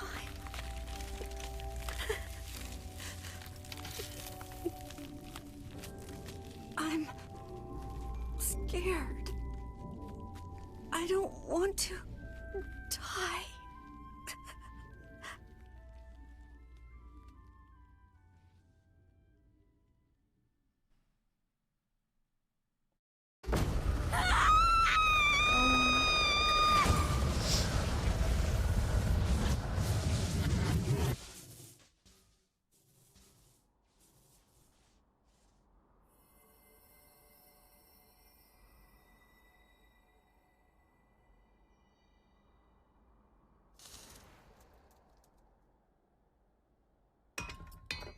Oh.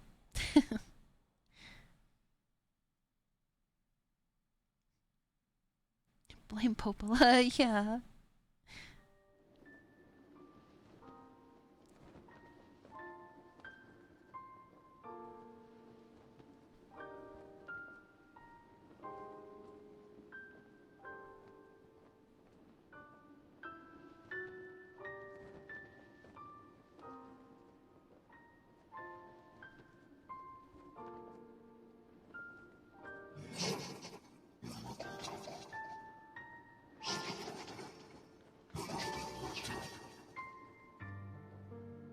He's just a human. Human word.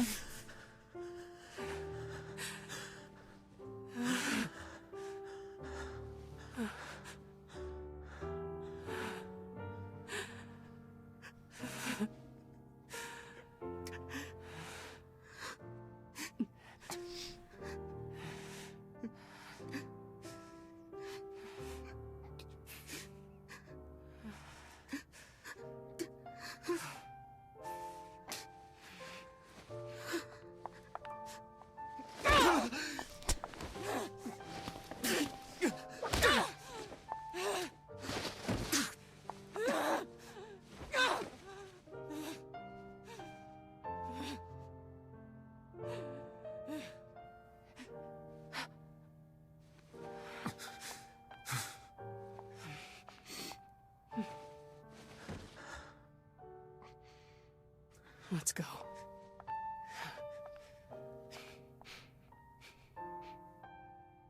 Yeah.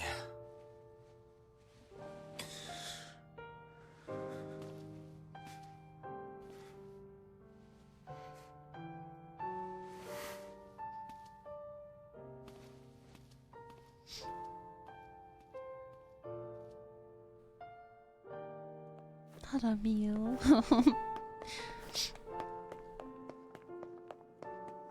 You call those clothes? Yes, those are clothes, TK.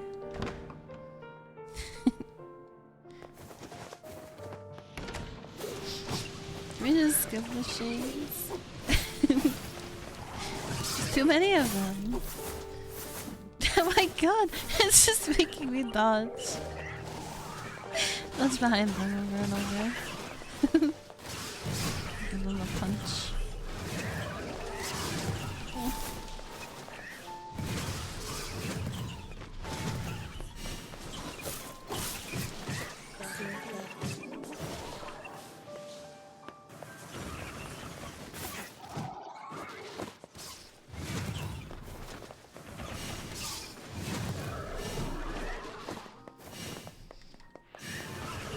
What a mana.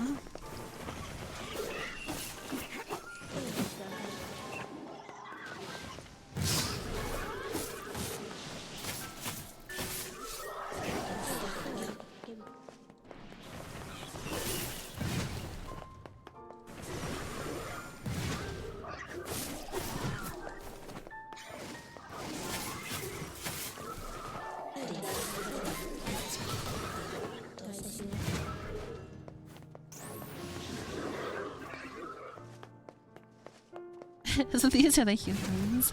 Yeah, these are just the humans. We're just murdering the humans. They're just here to protect their human lord.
Yona!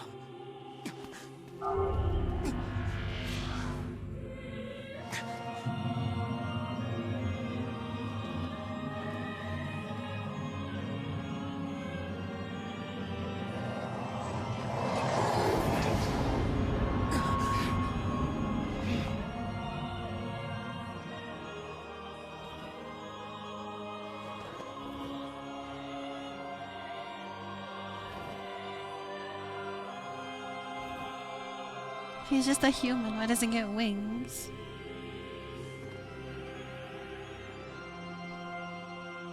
The boar was the first boss. I guess. Yeah, this is the second boss. These are the two bosses of the game. Hold nothing back. Where is he? Oh, it's this book. Fighting the book. How can a mere tool hope to stand against the Shadow Lord? Don't speak. This such guy a manner, again. fool. I am nothing like you.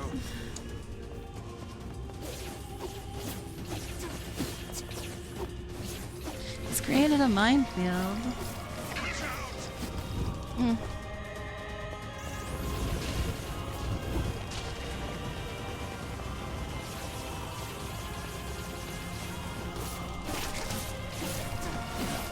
No! Impossible! He's just reflecting.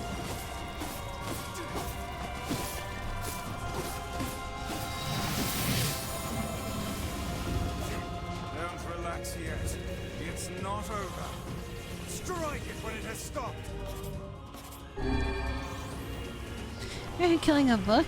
He's evil. He's the evil book.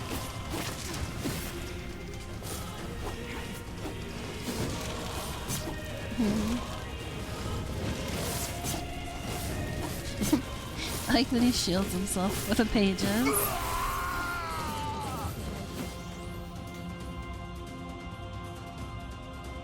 Be careful! I know!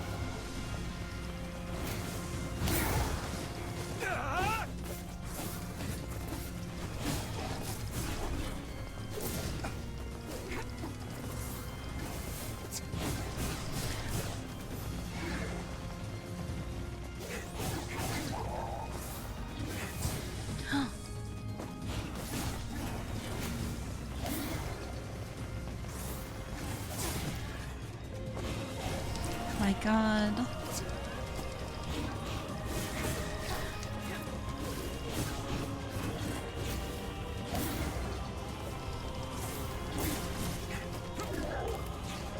He's knocked down. Vice, you alright? Naturally, I am as fit as a fit.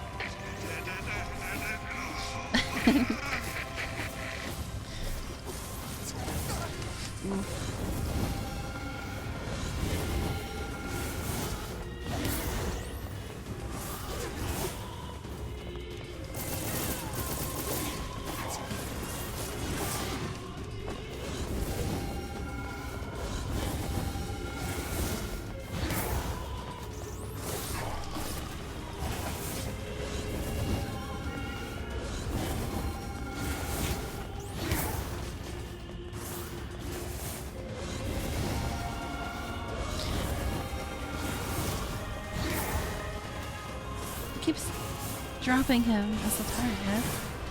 It's really annoying.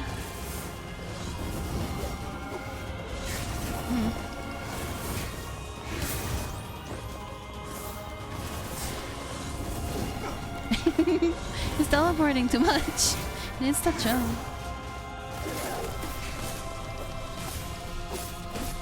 Okay.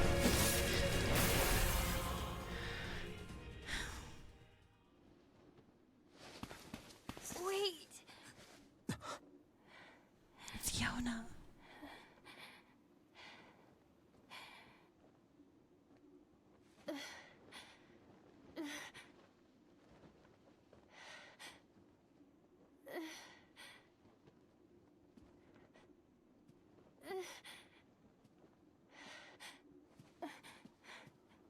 Brother? Yona.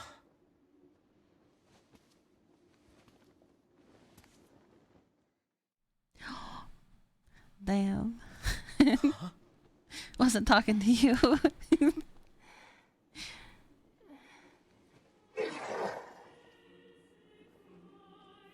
Please, just stop.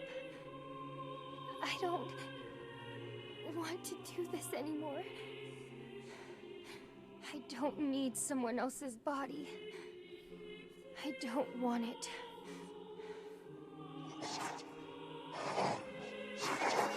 There's another girl inside this body. I can hear her. She won't stop crying. She says she wants to see her brother. Yona's been possessed? This girl loves her brother too, just as much as I do.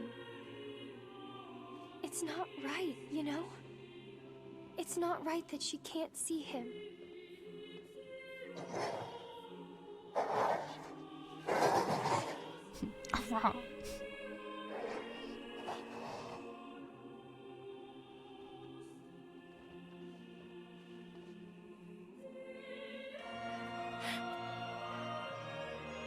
It's you, isn't it?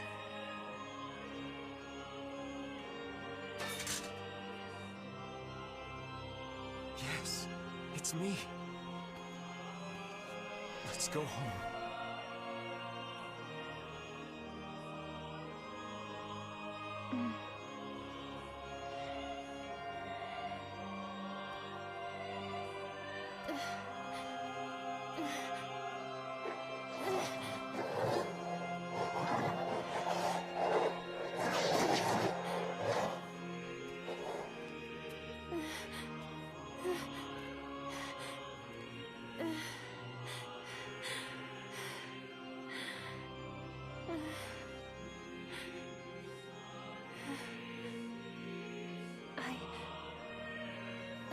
sorry.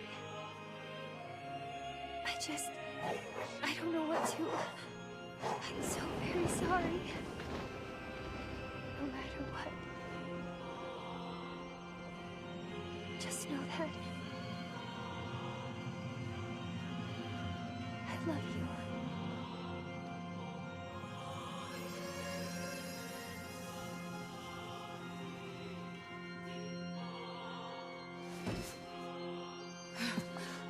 Hurry. The shade that possessed her is gone.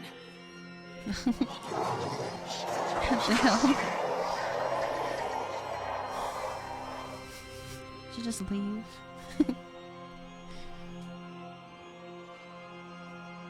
Kind, watch over Yona for me. Oh god. You want me to understand your sadness? Think I'm gonna sympathize with you? I swore to protect my sister and my friends. If someone puts them in danger, they must stand aside or be cut down. Now come on! Floating enemies are annoying. Get down from there. Thanks. Vice, what's wrong? Vice is not doing good. Oh god. You're freaking me out here, Vice. What are you doing? Come so... He's fast. It's like charging up an attack to fuck him up. Yeah, flying enemies are jerks.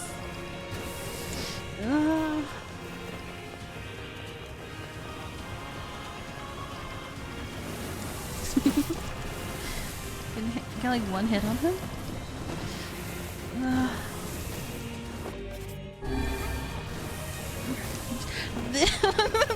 What are these waves?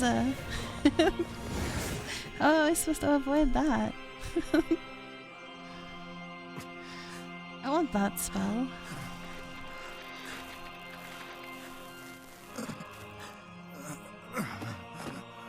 No bother. One moment, please. You okay? Fine, just fine. Alright, no, I'm not. Vice. It seems some headstrong idiot has decided to push me beyond my limits. Just the I should limping. have taken that job as a Hopping. cook when I had the chance. Oh my god. I'm sorry. I'm sorry. Only joking. I hate cookbooks. But... Let's go. Out of the way. I have one final task to fulfill. Where are you going? Why, to stop him, of course. Is everyone But after sacrificing that, it's themselves? up to you. Only you can see this battle to its conclusion. I wish you luck, my friend. You can't. I swore I'd always fight by your side. You are an exceedingly stubborn lad. You know that, yes? Perhaps that's why I've so enjoyed our time together. But I fear this is where our journey ends. Vice! Oh, and remember what I told you about using my full name. Well, forget it. I've grown rather fond of Vice. Vice. I knew you'd come around. Don't let it go to your head now.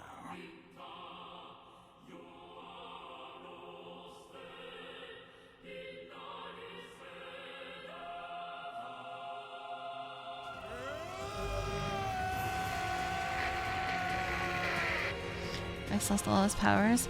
We got an ad coming. We'll take a quick BRB.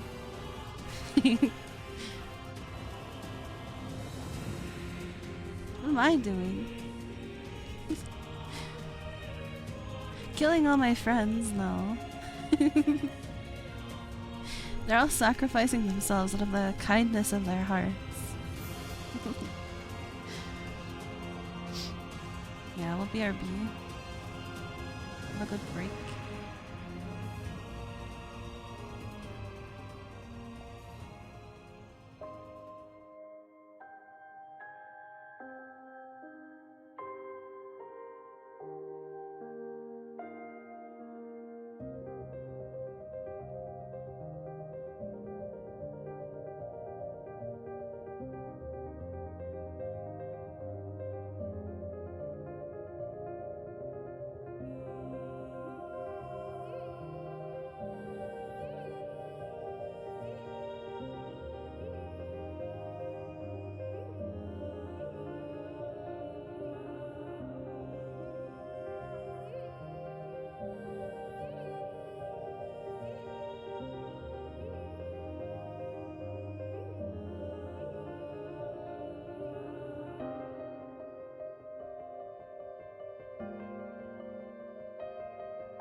We're back.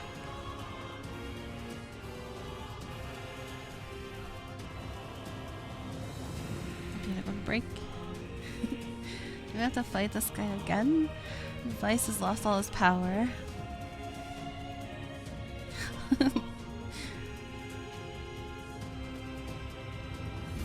Did you see it?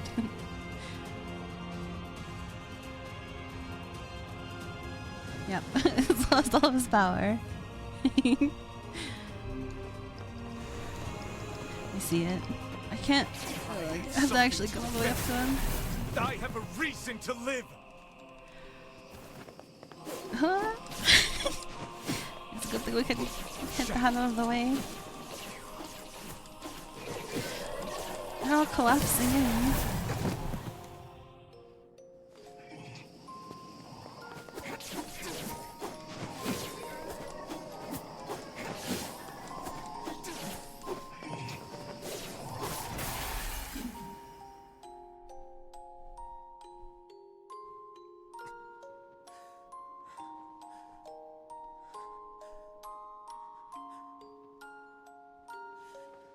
Oh god.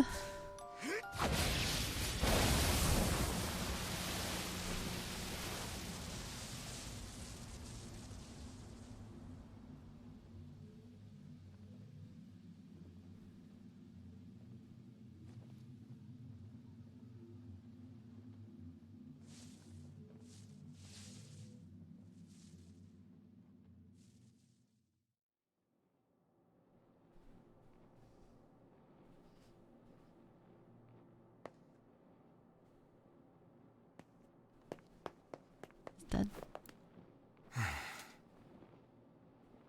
Is Yona all right?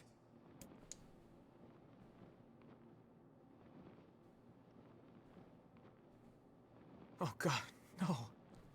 Oh, please, the girl is fine.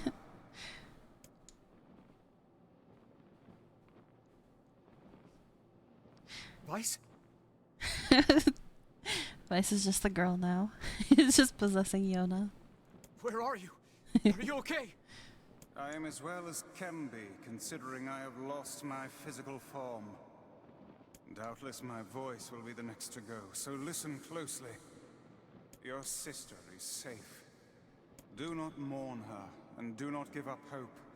Instead, you must call her back to you. How? Use your memories. Recall the times you spent with her. Present her with proof that the two of you live still, and that your lives have meaning. I don't know. Typical. But take heart. I know you can do it.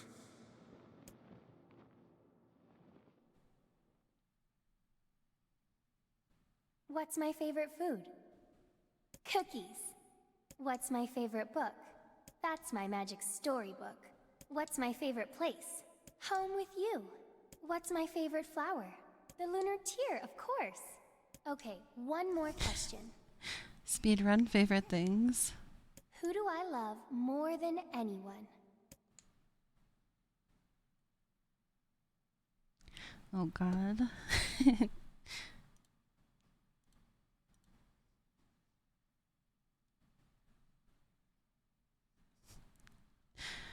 Well, she seemed to like the Shadow Lord quite a lot. I think we have to put our name here. I don't know how this works. You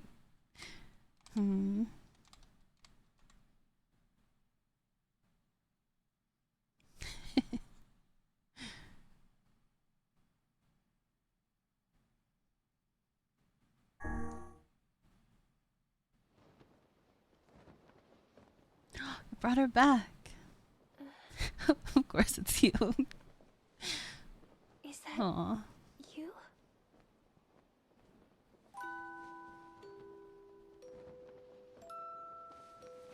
Yona.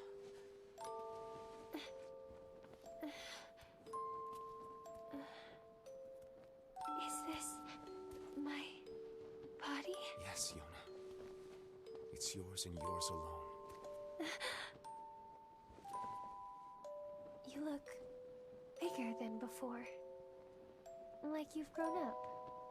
Well, yeah. I guess you haven't seen me for a while. Have I been asleep this whole time?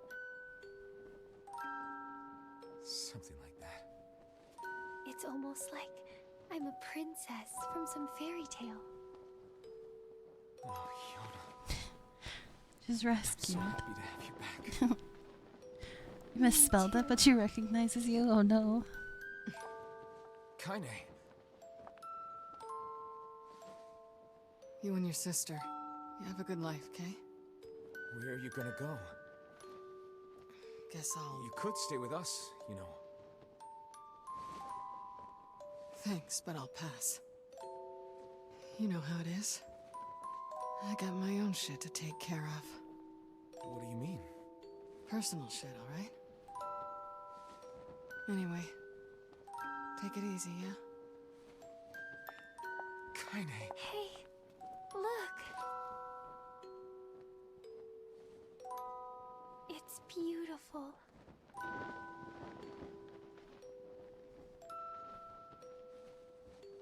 For the longest time, I heard someone telling me how they wanted to see the light. And now, they can finally see it. It's too bright.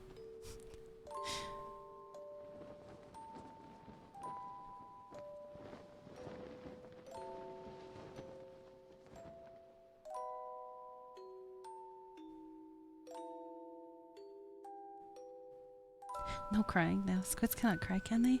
Yeah, I'm not crying. That's why I stay unhydrated, so I can't cry.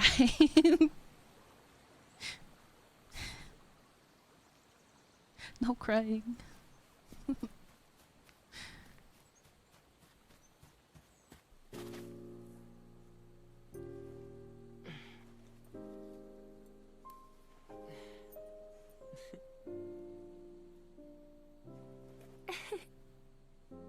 Thank you. I love it. It's her favorite flower. She just told us.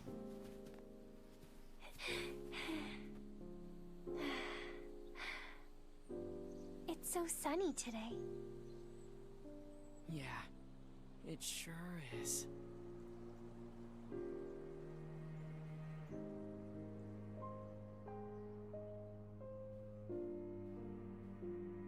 That's too bright.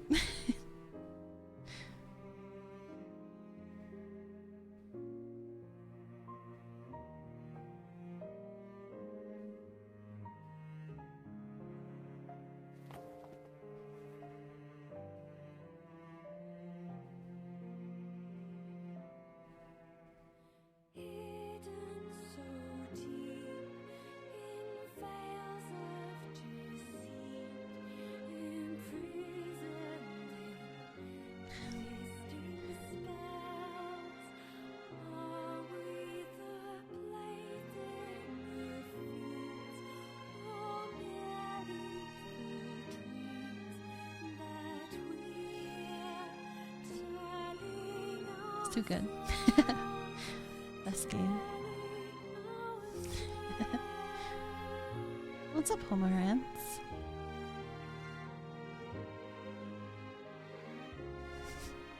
Yeah, I beat the game.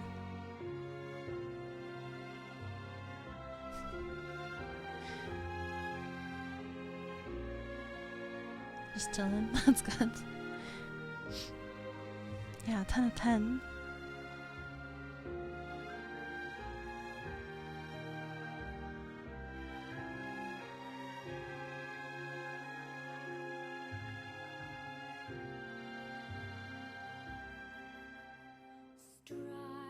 They all lived happily ever after.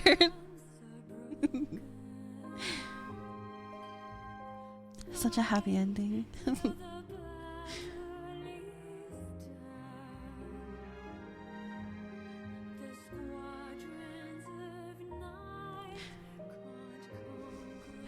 Everyone except Emil.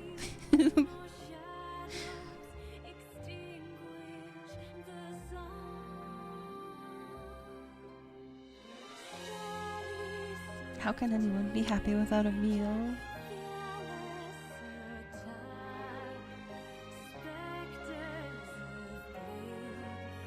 we win? Yeah, we did. we killed the Shadow Lord and we rescued Iona. You've been lurking because you don't want spoilers. Yeah, that's fair.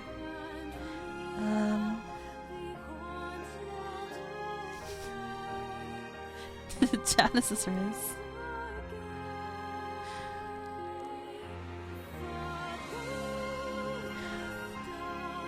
Yeah, I think I don't know exactly how it works, but there should be another route after this. The flashbang.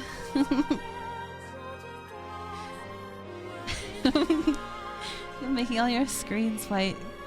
Give us dark mode.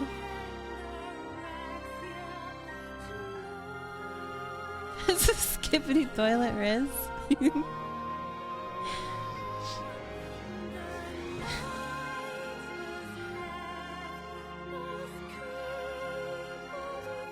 Yeah, I forgot to turn on dark mode.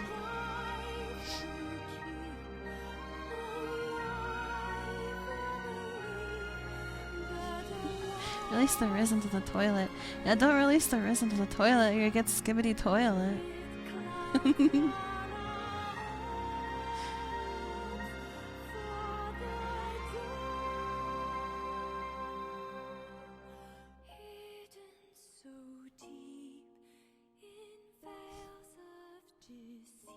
I'll see you around. Yeah, if you're heading out, TK, have a good one. Thank you for hanging out.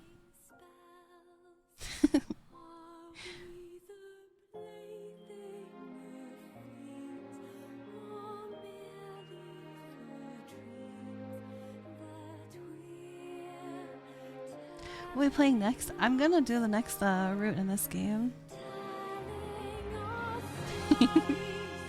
Which it's kind of another playthrough of it, but shorter. Second to the 335th ending, of course. Yeah, we gotta do all the endings. We're lurking. Yeah. Sorry.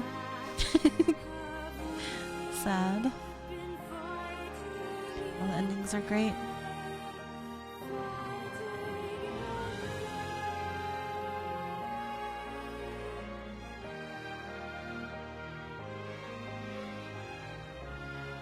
Yeah, I want to at least do the next ending. And then there's a few more after that that I'll think about doing.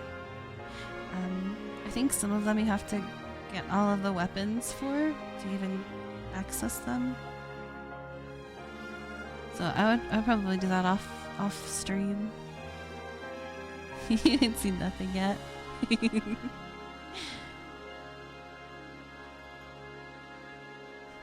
You can't be here picking on me.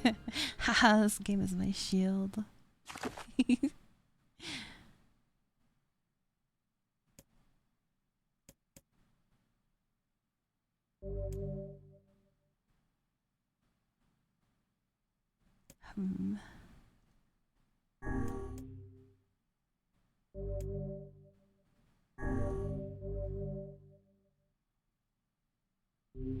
So we've got the A ending.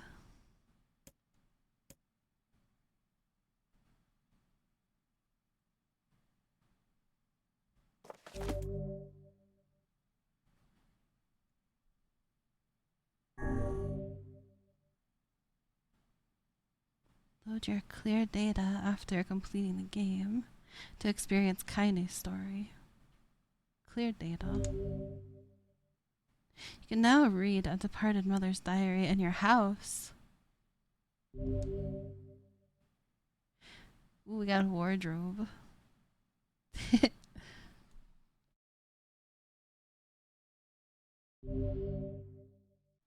Change music.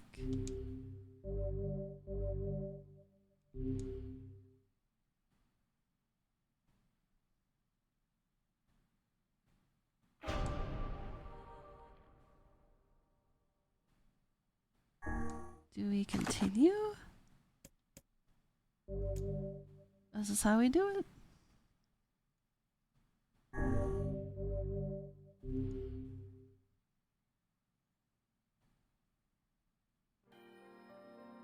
Yeah? Whenever Okay. I interacted with Kaine, I was reminded about something from my past. Maybe my mind has been confusing her with my sister this whole time. Anyway...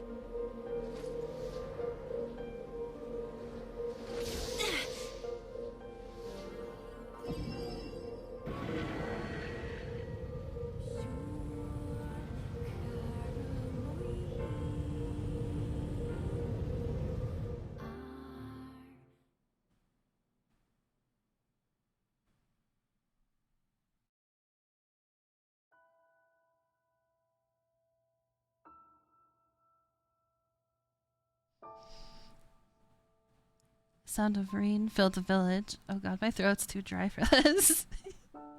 No.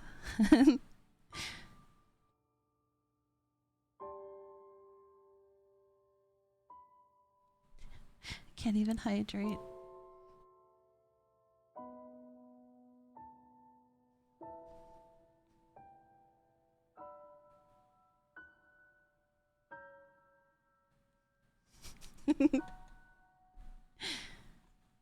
Sound of rain filled the village. The steep cliffs that surrounded the area magnified sound, causing even the slightest drizzle to rattle like a thunderstorm. Thank you for the hydrate, pretty.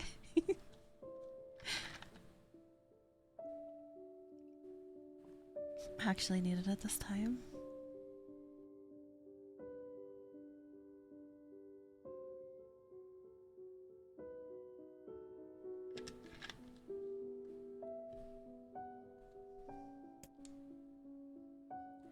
Then wisps of smoke streamed from huts as the villagers huddled in their homes and waited out the rain. A single child, however, had braved the downpour and was now wandering slowly towards the wooden hawk-shaped weather vane at the center of town. The wanderer reached the vane, which had existed for as long as any could remember, and stared.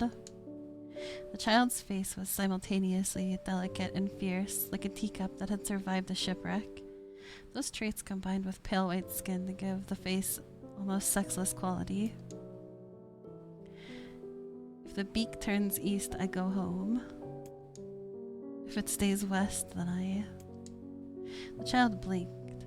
Rain slowly dripped down the young one's short hair and began its long descent to the ground. Come on. Come on. The child felt a slight breeze and watched as the vein slowly creaked to life. Spinning this way and that for a moment, it finally settled with the beak pointing firmly toward the east. East? Really? Before the vein could move again, a jagged rock came spinning and tumbling through the air, striking home against the child's head. The force of the blow dropped the child to the ground as hail of stones began to fall all around. Alright. Oh no, they found me. A heartbreaking smile crept across the child's face as the stones continued their assault. Through the rain, the sound of multiple footsteps grew louder before a voice rang out. Yoo-hoo, Kaine. The voice belonged to Demo, worst of all bullies in the area. As Kaine struggled to stand, a final stone came skittering through the mud and bounced against her foot. Blood oozed from a cut above her eye and blurred her vision, but she couldn't make out the shapes of Demo and his usual gang of idiots. The boy seemed taken aback for a moment by Kaine's seeming indifference to the blood dripping from her face, but quickly regained his bravado. What's up, freak? You like the rain? You like getting all wet? Or did you finally decide to run away from home? Though she knew it was futile, Kaine turned to leave.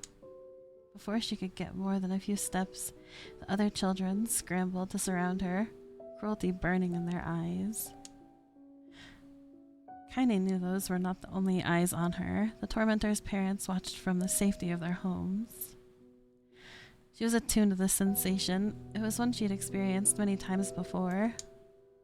While some villagers simply turned a blind eye to the actions of their children, many encouraged it openly.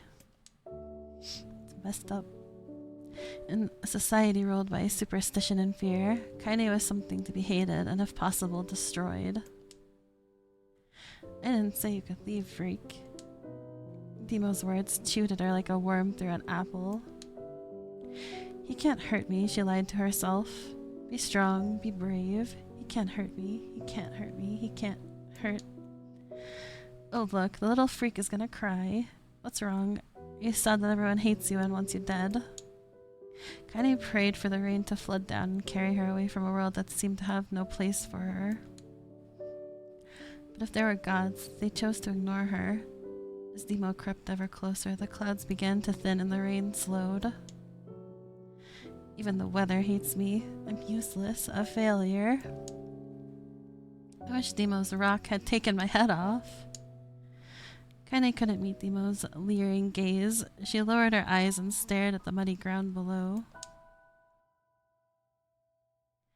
The bully moved forward until he was inches away. She could smell the scent of old meat on his breath.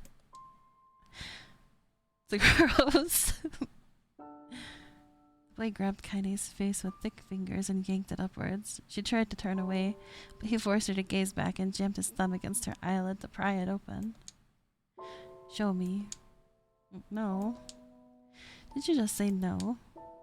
Demo grinned evilly. You don't need to say no to me. No one says no to me.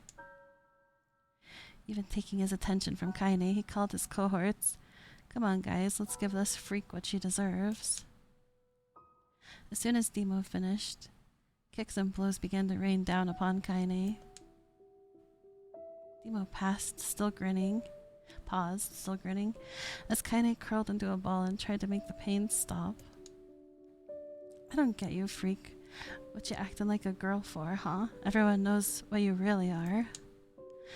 Kaine ignored the question, choosing instead to stare at the weather vane. It continued to point east as if supremely confident about the future it had chosen for her. Go home? Yeah, that's a funny joke for someone with dead parents and no home to go to. Freak, chanted the children. Freak, freak, freak. Kaine closed her eyes and listened to the rain, waiting for the pain to start again. As the clutching hands of the village children closed around her, she bent her mind to the sound of the rain, letting it become her entire world. The rain fell. The pain never came. Only when the laughter of the tormentors turned to terrified cries did she dare open a single blood-caked eye. Kaine was shocked to see Demo sprawled on the ground, holding his head and screaming in pain. She could see blood welling from spaces between his fat, twisted fingers. Oh my god, he's crying. He's actually crying. Deprived of their leader, the other children glanced back and forth between themselves, as if waiting for someone to step forward and take charge. When no savior emerged, they began an uneasy shuffle away from Kaine. But the young girl was least of their concerns. Instead, their attention was rapt on the ancient woman standing a few feet away. After struggling for breath for a moment, she finally spoke in a voice thick with rage. Hurts like a bitch, don't it? I suggest you scatter before I throw another one. And if any of you little bastards ever touch my Kaine again, I'll do far worse than throw a rock. You can count on it. The old woman crouched down and gently touched the hand Demo was using to cover the wound. Before he could think to protest, she ground her palm into the wound and twisted back and forth. Ow, he screamed, leaping to his feet. Stop it, what are you doing? Quit whining. Ain't no one ever died from a scratch. You hit me with a rock, you stupid bitch. A big one. That thing could have killed me. The old woman shrugged. Death is the best cure for stupid. Demo's face twisted with rage at her words. Locking his eyes on Kaine, he took a step backward and spat on the ground. Get out, leave this village. No one wants you here, either of you. Seeing the old woman grab another stone, Demo and his companions turned tail and ran. As they fled, the old woman grabbed her side and barked out a single laugh. Ha, look at the fat boy go. Guess he's healthy enough to run from a fight. The woman's smile faded as she turned her attention to Kaine. Kneeling down, she removed her shawl and placed it around the young girl's shoulders, then produced a cloth from the folds of her dress and began blotting the blood on her forehead. "Oh, Kaine," she said, "why didn't you fight back? You're stronger than that lot." The words of her grandmother stung Kaine as she turned away. "Don't be nice to me," she said. "I don't deserve it. Nothing matters anymore." Her tears held in cheek for so long finally began to fall on the muddy ground below. "Everyone hates me. They think I cause bad things to happen. They think I'm a freak. I wish I was dead." As Kaine's tears turned to sobs, she felt her grandmother's hands over her shoulders. Despite her advanced age and diminutive size, she was a woman of surprising strength, and Kaine found herself unable to turn away. "Don't talk like that, girl. It's a river wide and deep that flows between the realms of this world and the next, and it grants no mercy to any that attempt the crossing. You got a duty to fight until your last breath. Understand?" The old woman tightened her grip and tried to still the tremor in her voice. "You know the pain of losing someone close to you, Kaine. You know because you survived it." As the words hit home, Kaine was struck by the force of her love for the old woman. As a young child, she didn't even know of her grandmother, but when her parents died, the woman quickly accepted her as her own. Grandma, as Kaine called her, was cunning, vulgar, and quick to violence, and their first few years together had not been easy. But with each year that passed, Kaine and her grandmother had grown closer. However, it was only now, sitting in the mud, with tears and blood kicking in her face, that Kaine truly understood the depths of her affection. Here was a woman who had seen hard times, who had seen death, who had fought through all these things and somehow emerged on the other side. If anyone could understand Kaine's pain and loneliness, it was her. "Do I make you sick, Grandma?"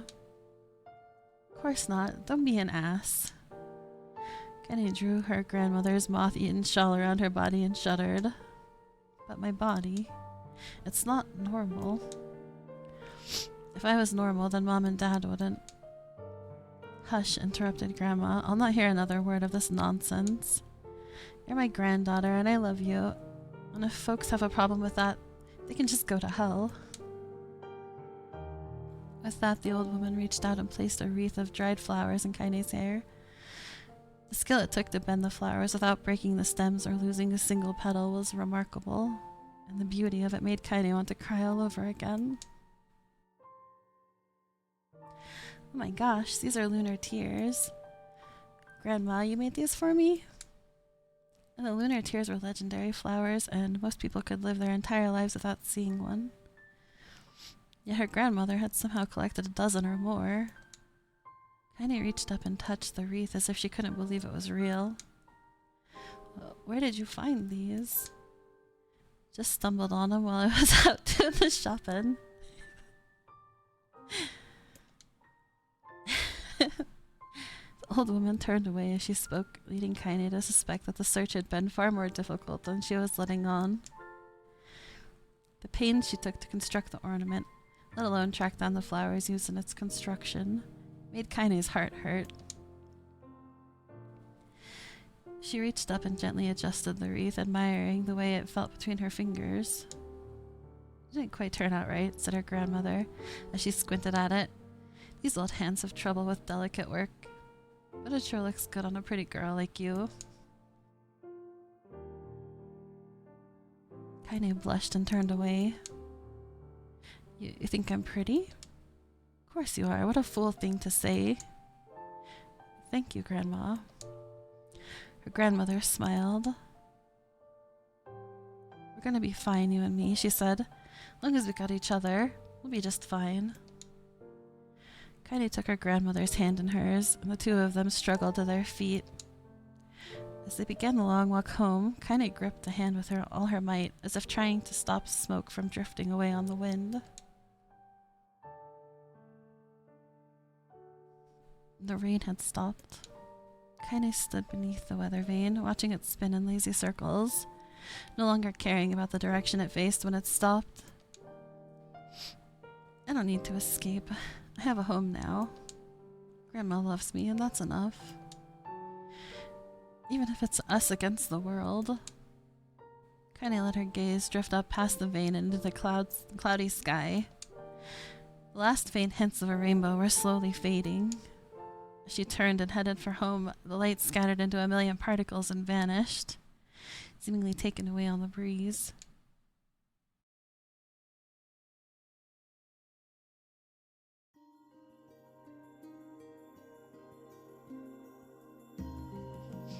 In the distance, Kaine heard the steady sounds of an axe striking wood.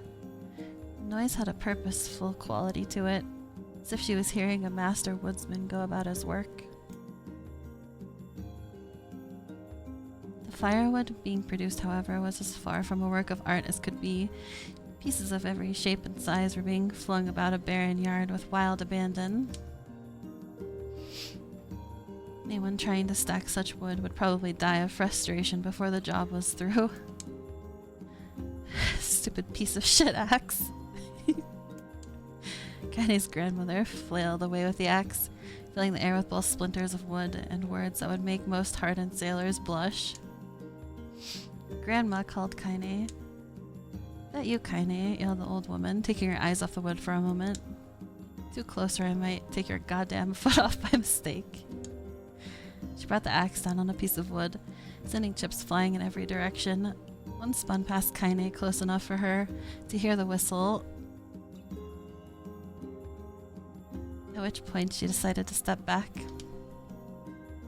Once she'd scuttled to a safe distance, she cupped her hands around her mouth and shouted, "Grandma, do you need help?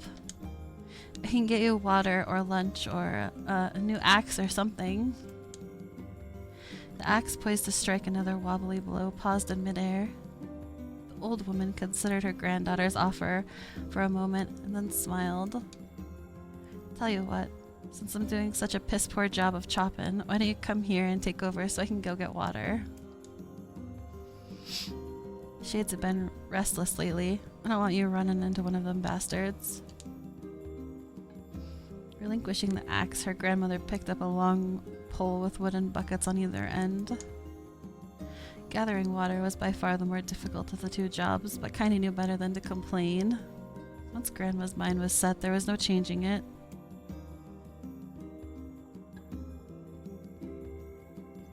Kaine did her best to help with chores, but Grandma took every task that required travel to the village. Though she had a long list of plausible excuses, Kaine knew the real reason. She didn't want her granddaughter to be taunted and harassed by the villagers. Once Kaine moved in, Grandma decided to take up residence a good distance from the Eyrie. Out of sight, out of mind seemed to be the best policy when it came to the villagers and her granddaughter, and rare were the days when any but the two of them could be found on the rocky acre of land they called home. Kaine enjoyed the solitude, but harbored a secret resentment that her grandmother was forced to spend her golden years in such a place. After watching her grandmother leave, Kaine turned her attention to the task at hand. She had never chopped wood before in her life, and soon discovered why the old woman hated the chore. Swing after swing of the axe produced only a tiny crack in the wood. When she finally managed to connect with a solid stroke, the tool embedded itself in the log and refused to budge. Frustrated, Kaine swung the axe around her head and threw it, logging all across the yard. Damn it. Oh, crap. She suddenly understood the joy her grandmother felt and a good curse. Happier now, she picked up the axe, forced it from the wood, and resumed chopping. She had a natural skill with a blade, but the task was challenging, and blisters soon began to form on her small pink hands.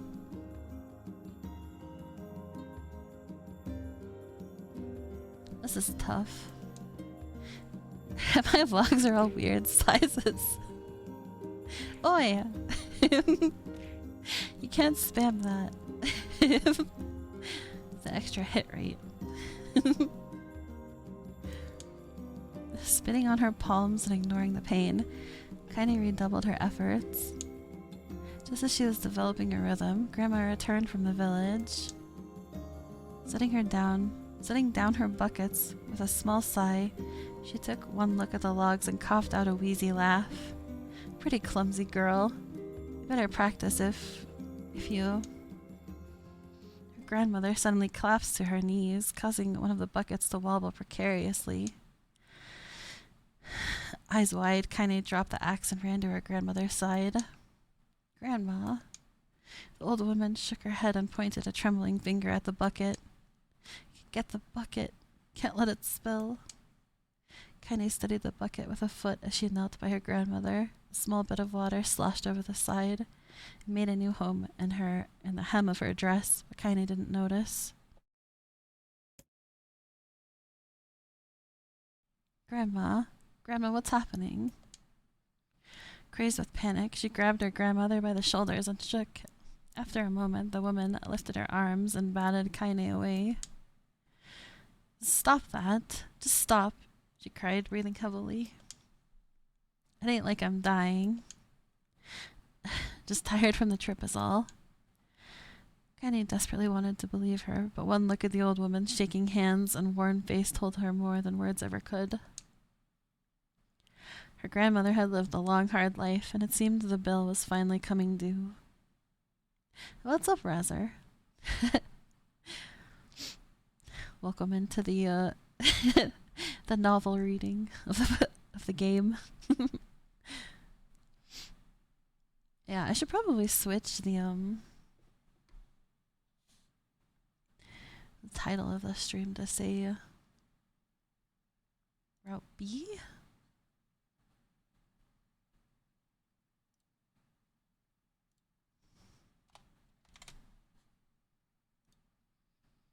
Yeah, I hope you're doing good, Razor.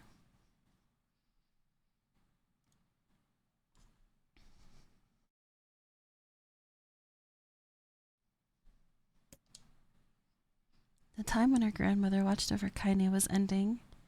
Sooner than either of them had feared, the positions would be reversed. You're doing good. Kind of walking not too long ago. And sleep the whole night. Oh no. Waking not too long ago. Oh, I see. Get some sleep, Razor.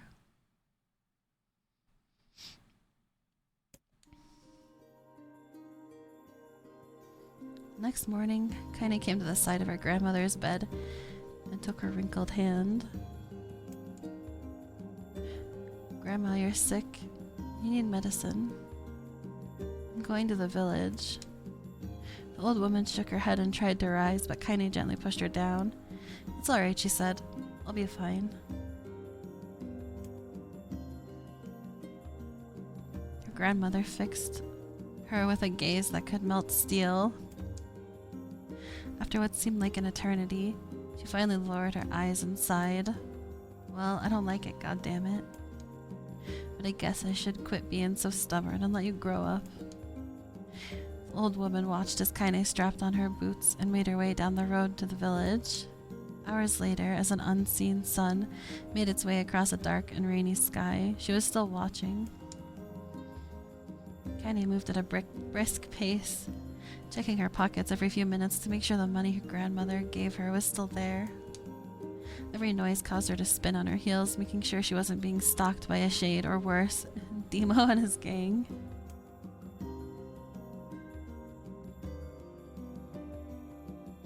But she encountered neither tormentors nor shades, and Kaine finally found herself at the entrance to the village. A few adults she could see glanced sideways at her, then muttered to each other behind raised hands before slinking away into the shadows. Her heart racing, Kaine took a series of rapid, shallow breaths to try to calm herself. I have to prove myself. I have to help Grandma.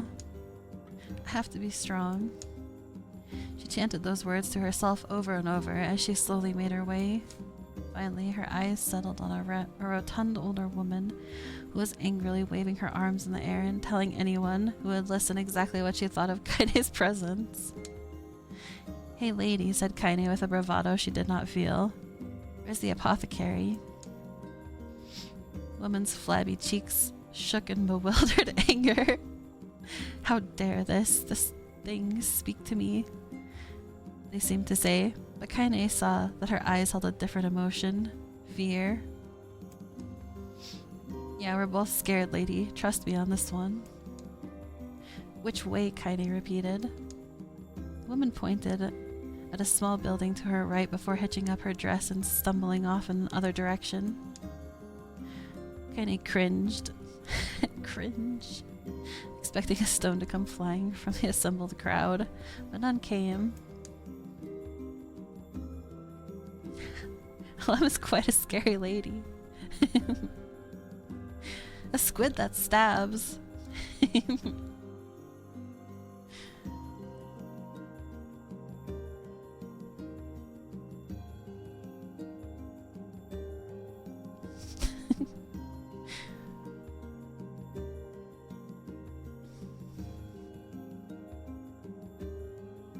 Her mind was filled with a strange sense of pride as she made her way to the apothecary, but the new emotion had little time to take root. For as soon as she opened the door, she noticed a familiar customer at the counter. It was Demo. He'd clearly been here on some kind of family errand, because his gang of followers was nowhere to be found. Oh my god, he sputtered. Oh my god. I mean, what are you doing here, freak? The insult was delivered without force, and Kaine happily ignored it. Stretching on tiptoes to see over the counter, she asked the shopkeeper for the medication. Demo. Ha, barked Demo. That old bitch finally keel over. Go to hell, Demo. The boy's eyes grew so wide that they were ready to fall out of his head. Before he could let fly a comeback, or worse, a punch, the apothecary had told them to knock it off before he kicked them out of the store. Demo slunk out of the shop, cursing Kaine under his breath. Once he was gone, she allowed herself to breathe once more, taking a brief tour of the shop while the owner prepared her medication. Countless tiny bottles filled the cramped store, each with a label written in some indecipherable language. An ocean of aromas assaulted her nose, creating a scent that was exotic, but not altogether unpleasant. Seeing such a variety of supplies gave Kaine a sense of peace. Surely in a world so vast, there would be a place that she could call home. On the wall behind the counter rested a portrait of a stunning young girl. The picture had once contained bright, vibrant colors, but time had worked its cruel magic. They were beginning to fade. The beauty of the work, however, remained undiminished. You like that picture? Kaine turned to find the apothecary with a small vial of medicine in his hand. His eyes were gentle but sad, but they seemed to stare through her into nothing as he spoke. That's my daughter. I sketched it when she was just a little girl. She's been dead for a long time now. Kaine didn't know how to respond. She just stared at the portrait and tried to come up with the right words. Pictures are wonderful things, continued the shopkeeper. They let the ones closest to you live on forever. He shook his head slightly, and then looked down at Kaine and smiled, handing her the medicine. He reached into his sizable green apron and produced a handful of old wax crayons. You should have these. There's no one left that I wish to draw. Kaine took an instinctive step back, causing the shopkeeper's face to darken. Yes, I've heard the rumors about you, he said. It's a small village, and word travels quickly. Between you and me, I'm not sure which of them to believe, but I also don't think they matter much. I know your grandmother, Kali, and I think the way she was driven out of this town is just deplorable. Grandma's name is Kali, thought Kaine suddenly. She was still mulling this new fact over in her mind as she reached out and gently took the crayons from the apothecary's hands. Your grandmother is an old friend of mine, he said as Kaine scooted away, and yet again. I owe her much. I wager she would like it if you drew a picture of her.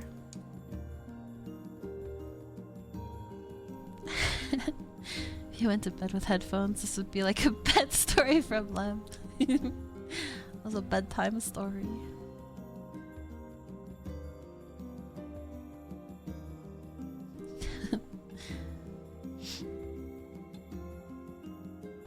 I wager she would like it if you drew a picture of her. Yes, I think she would like that very much. Kaine murmured a quiet agreement, but inside her heart was bursting. Never before had a villager treated her with anything but complete contempt.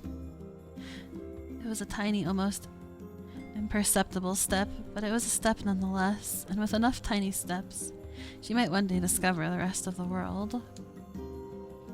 When Kaine returned home, she found her grandmother asleep in bed.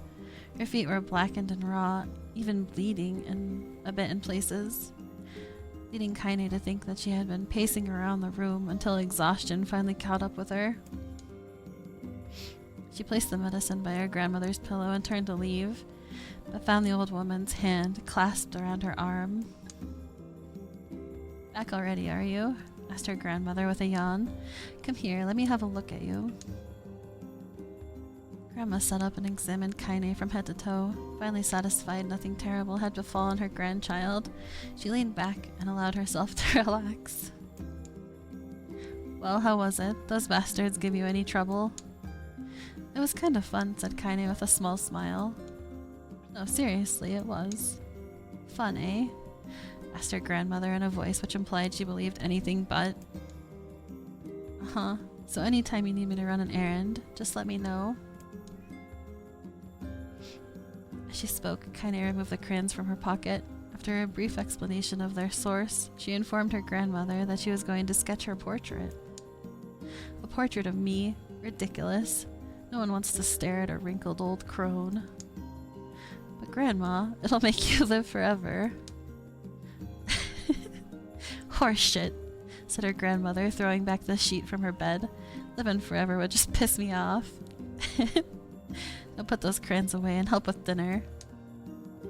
But Kaine would not relent, and in the end, Grandma found herself leaning against the wall of their house, as if posing for a master artist. Kaine took up the crayons, eyed her subject carefully, and set to work. Just as her grandmother was about to nod off, Kaine finished the piece. After staring at it for a bit, she released it from her grip and let it slowly drift to the floor. "It's terrible. It doesn't look like you at all." "I'm sorry, Grandma. I thought these crayons would, make drawing easy or something." The old woman's eyes narrowed at her granddaughter's disappointment. "Let me be the judge of that," she said, ignoring the pain in her back and reaching for the paper.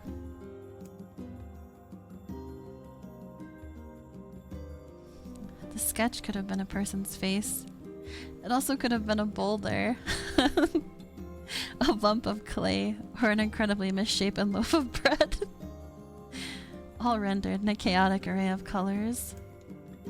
The old woman stared at the picture for a long time, then slowly wheezed out a laugh.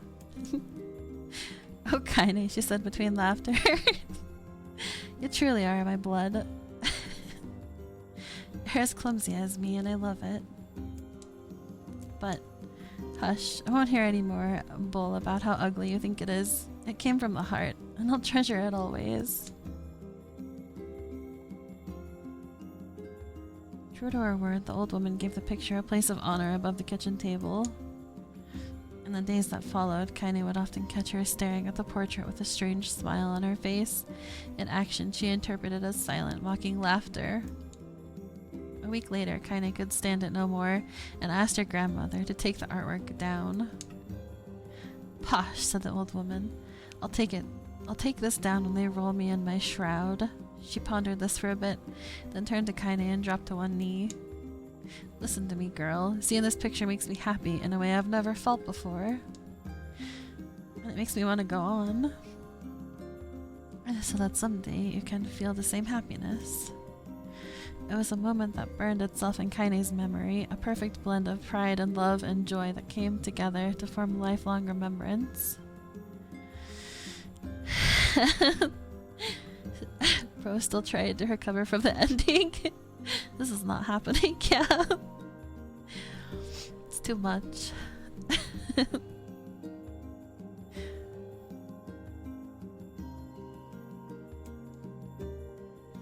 She swore to never forget this moment, to never forget the old woman who made her place in the world possible. Time moves on. People and memories move in and out of a life like ghosts passing through a hall. But this moment will be different, Kaine swore, because I will remember it forever.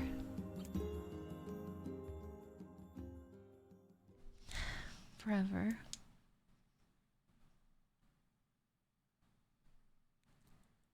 Separation. Spoiler.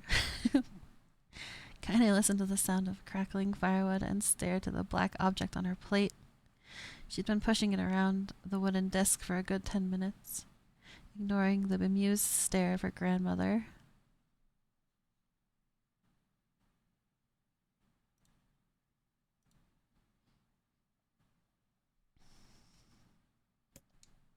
Finally, she summoned her courage and gave the object a brief sniff. A sharp, bitter scent flew up her nostrils, made its home there, causing her face to twist with disgust. Grandma, I can't believe you want me to eat a bug. The old woman threw some more wood under the cooking pot and snorted. It's no bug, you fool girl. It's a berry.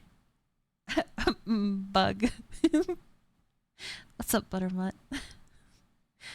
You eat the bug? Why the hell would I be feeding you bugs? You fool. Yeah, well, it sure looks like a bug, said Kaine. And I think it's burnt or something, because it smells terrible. With that, Kaine held her nose and threw the berry in her mouth, chewing as little as possible. Oh yeah, that's terrible, alright. Why, you little brat, laughed the old woman. Look at the sass on you. You've been spending too much time with me, and that's a fact. 5 years had passed since the moment when Kaine's grandmother saved her from the bullies. As is often the way with two stubborn people, their relationship had grown in fits and starts, but it moved forward all the same. Meals that used to be somber affairs were now filled with laughter and hurled abuse in equal measure. Kaine could not remember a time when she had been happier. As the years went by, Kaine started to shoulder more and more of the daily responsibilities. Her grandmother's legs grew weaker by the day, and she could no longer do many of the chores she used to take for granted.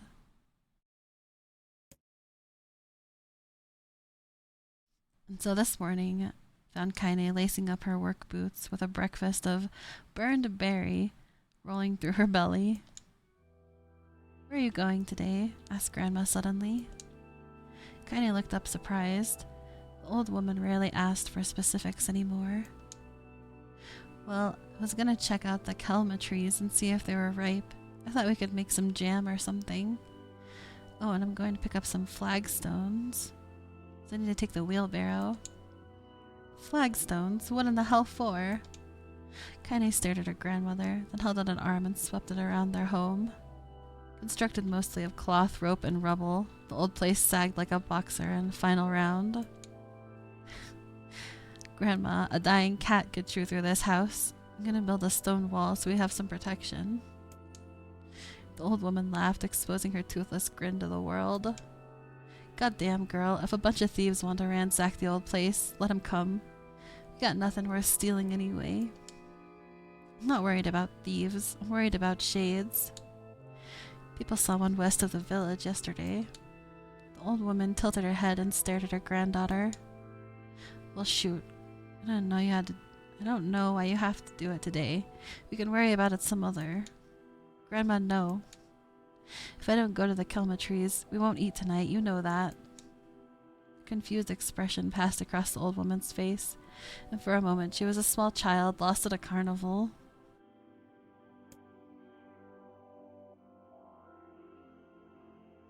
Yes, she said after a bit.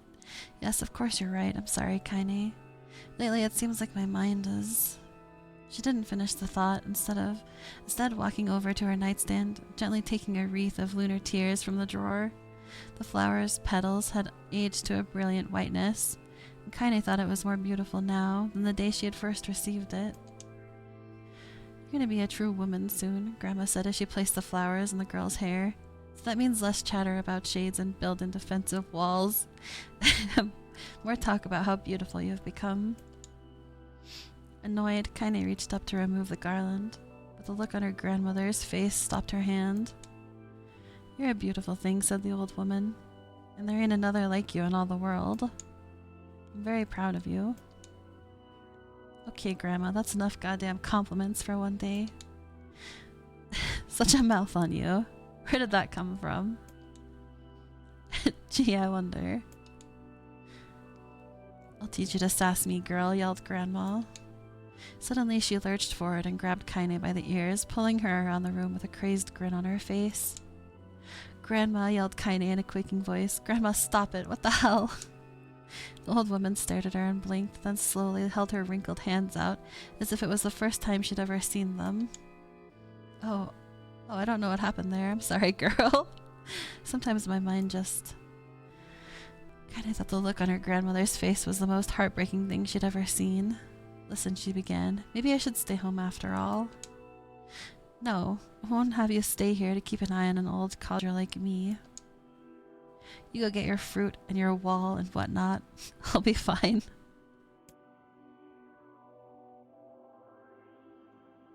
When you come back, I'll have a nice grasshopper dinner waiting for you.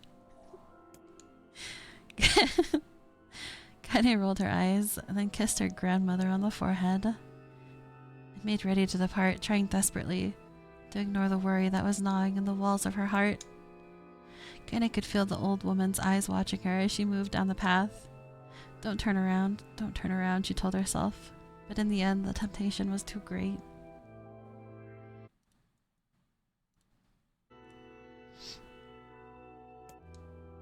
She spun on her heel and for one final look and saw a small bent woman standing in front of a ramshackle hut with a sad expression on her face. God, she looks so old now, like the wind could reach down and just carry her away. Kaine worried about her grandmother all day, causing her work to suffer. What little fruit she could collect was tossed carelessly into the wheelbarrow. She only found a couple of stones before losing interest in the project.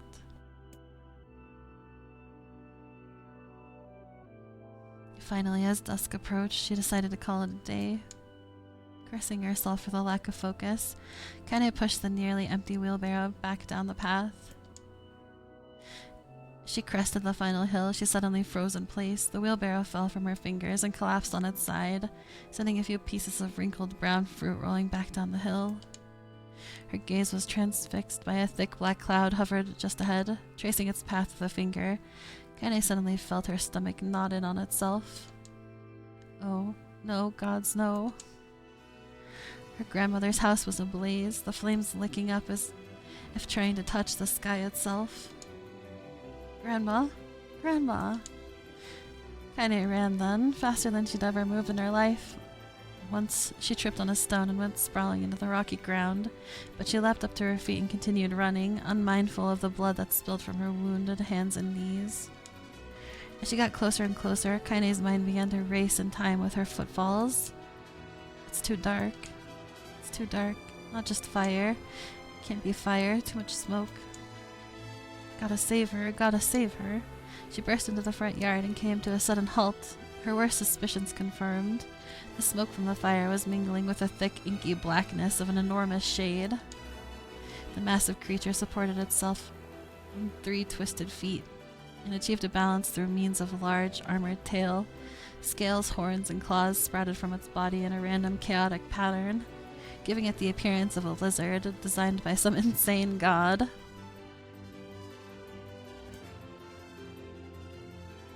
Seeing Kaine, it let out a roar and flicked its tail, sending small whirlwinds spinning around the yard. For a moment, the creature retreated into a shimmering, inky blackness, as if her mind was unable to comprehend such a thing could actually exist. The lizard!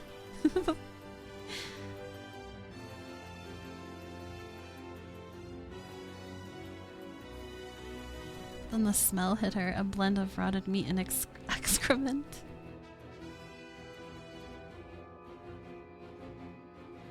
And the horror became real once more.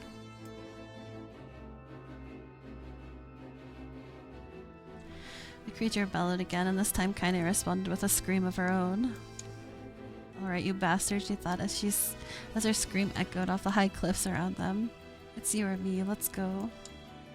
She gonna fight the lizard. The shade eyed Kaine with bemused interest. Then it began looking from her to the house and back again, as if urging her to look at the destruction it had so gleefully wrought. With dread building in her heart, Kaine glanced towards the house. Through the smoke and flame, she spotted a small figure struggling to escape the ruins. Oh no, Grandma. The sound of her voice, the old woman began waving frantically. She's alive, thought Kaine. Alive. Kaine's legs sprang to life as she raced across the yard towards the flaming wreckage of the house.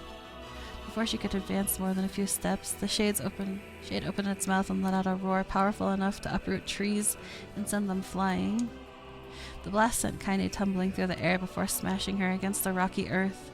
The stars danced in front of her eyes. She tried to remember how her legs worked. Get up. Get up. Get up, get up, get up now. As Kaine struggled to her feet, the shade stomped towards the house and pinned her grandmother to the ground with the tip of a claw. The old woman struggled to move the claw from her stomach. She might well have been pushing a mountain. She coughed briefly, sending a small spray of blood into the air, and collapsed to the ground, her energy spent. These ads keep trying to run, and I keep snoozing them. We've got one more snooze left. The story just keep going. Kaine lurched to her feet, only to fall back to earth with a gasp. Her ankles were on fire. One or both of them were surely broken. Ignoring the pain that screamed through her body, she began dragging herself across the ground, leaving a drunken trail of dust and blood in her wake. Grandma. You can snooze if you like, that way you don't have to alt-tab. Now, thanks, Meteor. But I guess for now, we don't have any more snoozes left.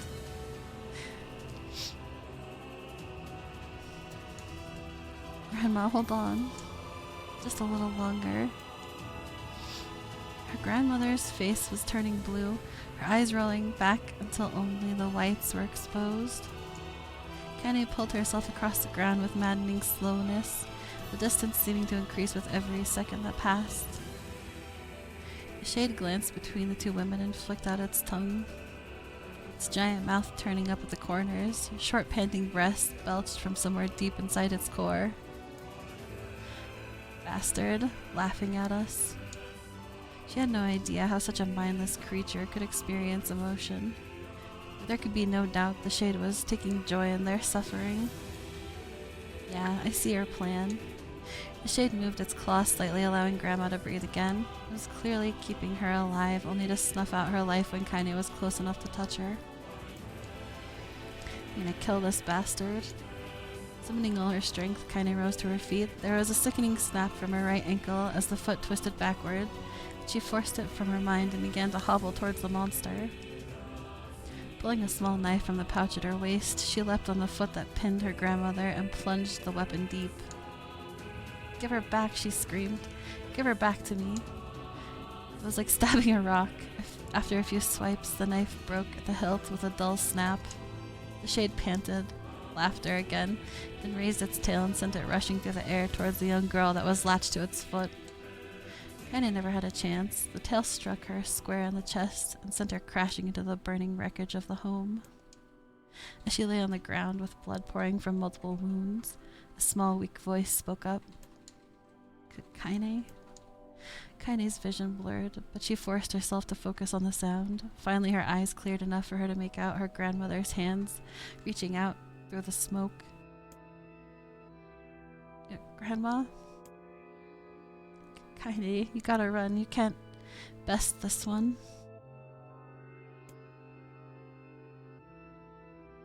Kenny grabbed the hands and held on with all her strength. Grandma, come on, we have to go. Old woman coughed loudly. One of her hands, slick with blood, slipped from Kaine's grasp and thumped to the ground below. Grandma, no. No. I said run, goddammit. You have to live. You have to get through. The thought would stay forever unfinished before she could say another word. The shade's clawed foot descended, smashing through the remains of the roof and down upon the shattered figure of the old woman. Blood oozed from gaps in the creature's toes as a terrible putrid smell assaulted Kaine's nose once again. She stared at the foot dumbfounded, convinced that what she was seeing could not possibly be real. When the creature finally lifted its appendage, all that remained underneath was a twisted, unrecognizable mass of rubble and red. What's up, Ash? Just reading this novel.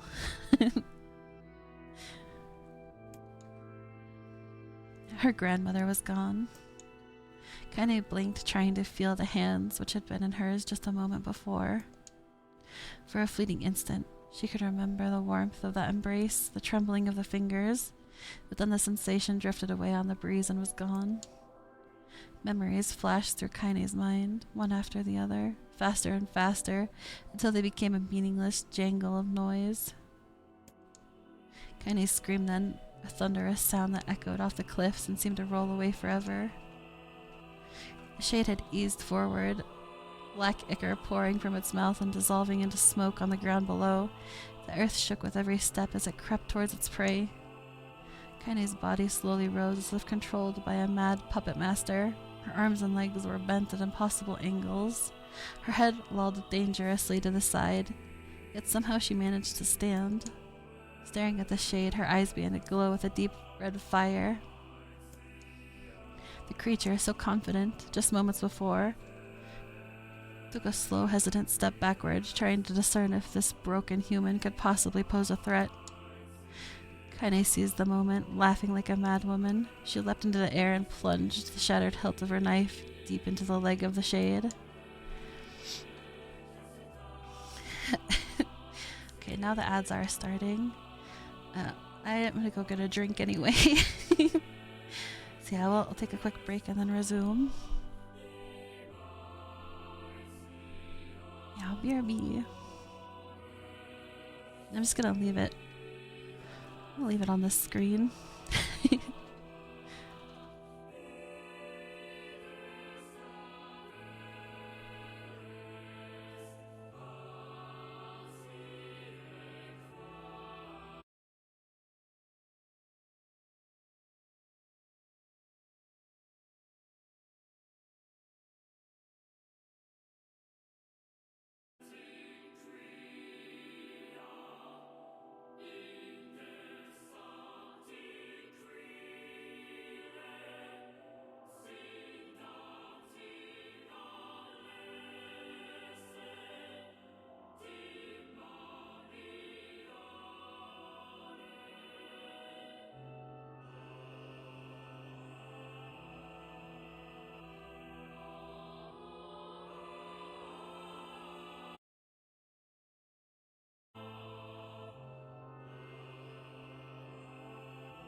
back.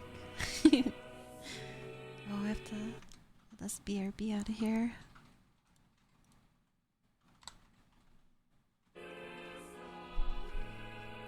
To interrupt the music to get the BRB out of here.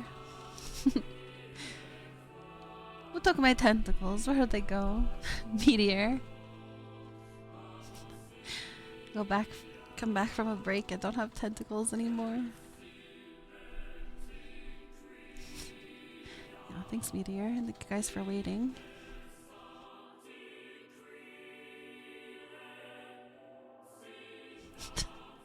Got robbed while I was away. Robbed of my tentacles. Thank you, Razor. Razor caught the thief. Must have dropped them somewhere. Razor found them.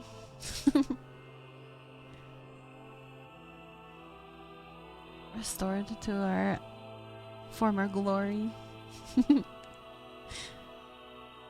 Yeah, thank you. I might make it cheaper for that. Maybe I should just refund those. It's quite expensive. Yeah. Go back to the reading.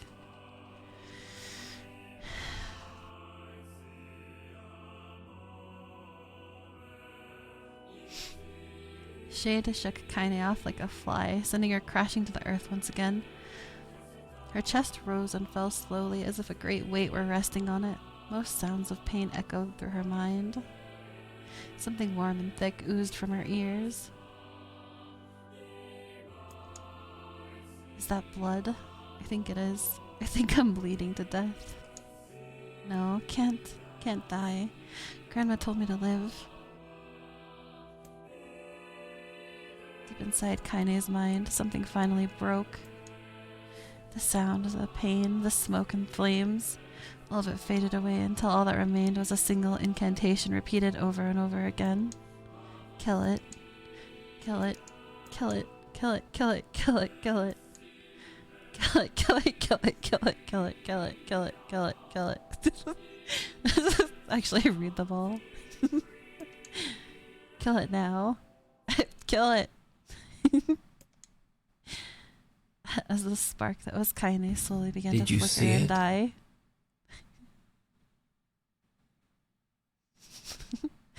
She felt her desire to kill and her desire to live blend into one. The distance between heartbeats grew longer and longer and longer.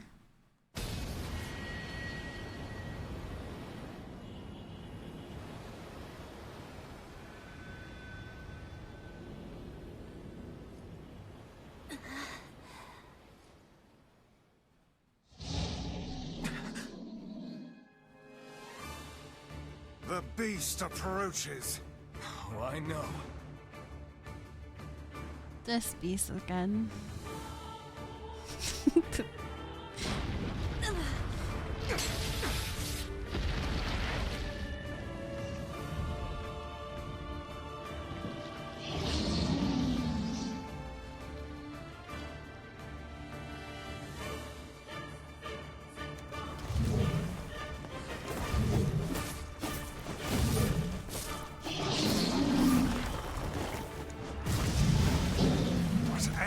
Creature must have. How did it even survive these past 5 years? I'm not gonna let this happen again. It dies today. My sword feels lighter. It's not the blade, but the skill of the user. Strike it down. Targeting is really messing with this fight because it just targets one of the tentacles that's really far behind them.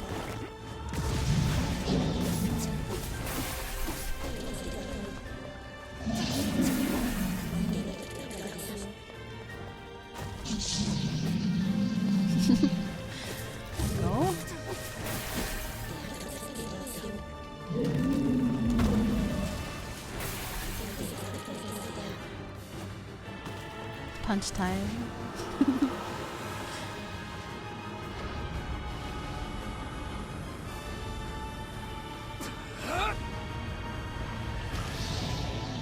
wait, never mind. It's choke time.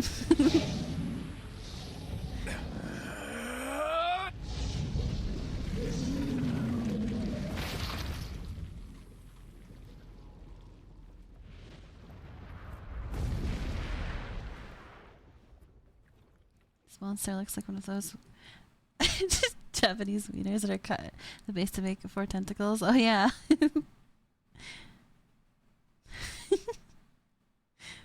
Little hot dog. Octopi.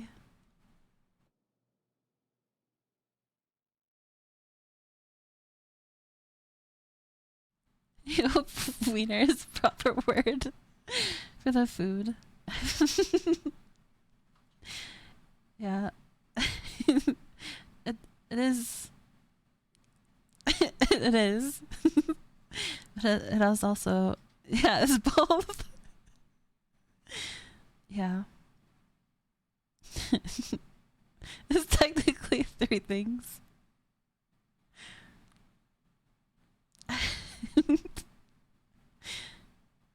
Gently, weakly, softly, the shade, sure that its tormentor was dead, turned and stomped off towards the horizon, stopping along the way to bellow one final roar. Couldn't kill it. Shamed beyond imagining, Kaine tried to turn her head to the side, but only succeeded in coughing up a huge gout of blood. It was getting difficult to see. Only after a moment of fierce concentration did she realize that her left eye was gone. Laughing to herself, she turned her remaining eye to the ruins of her home and noticed a ragged stump of arm resting a few feet away. Yeah, that's mine, she thought with a mad giggle. This is gonna make clapping a real bitch. That's what's important.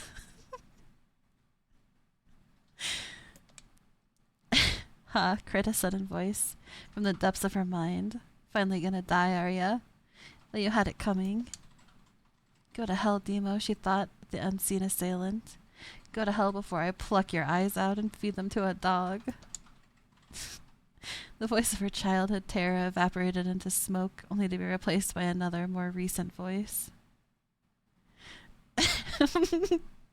She'll have to resort to knee slapping. Yeah. So sad.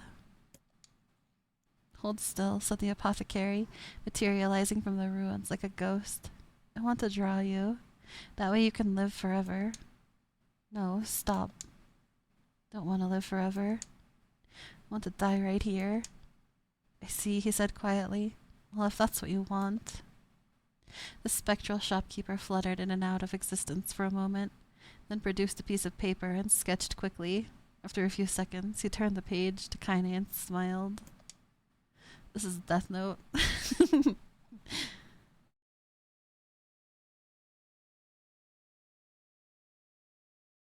Since you rejected my offer, I decided to draw someone else. It was a picture of her grandmother, real as life. Kaine opened her mouth to thank the man, but stopped as the picture began to blacken in the middle. Before she could say anything, dozens of multi-legged insects began to swarm across the image, tearing at it with sharpened pincers. Well, I mean, that's what she gets for eating the bugs. Serving the bugs as dinner. Stop, no, don't hurt that picture. Kaine reached out with her remaining arm and waved futilely at the air. To her surprise, the insects fell off the picture and to the ground below, where they vanished into tiny black tendrils of smoke. The problem is that she didn't eat enough bugs. You gotta go full. You have to either eat all the bugs or don't eat them at all.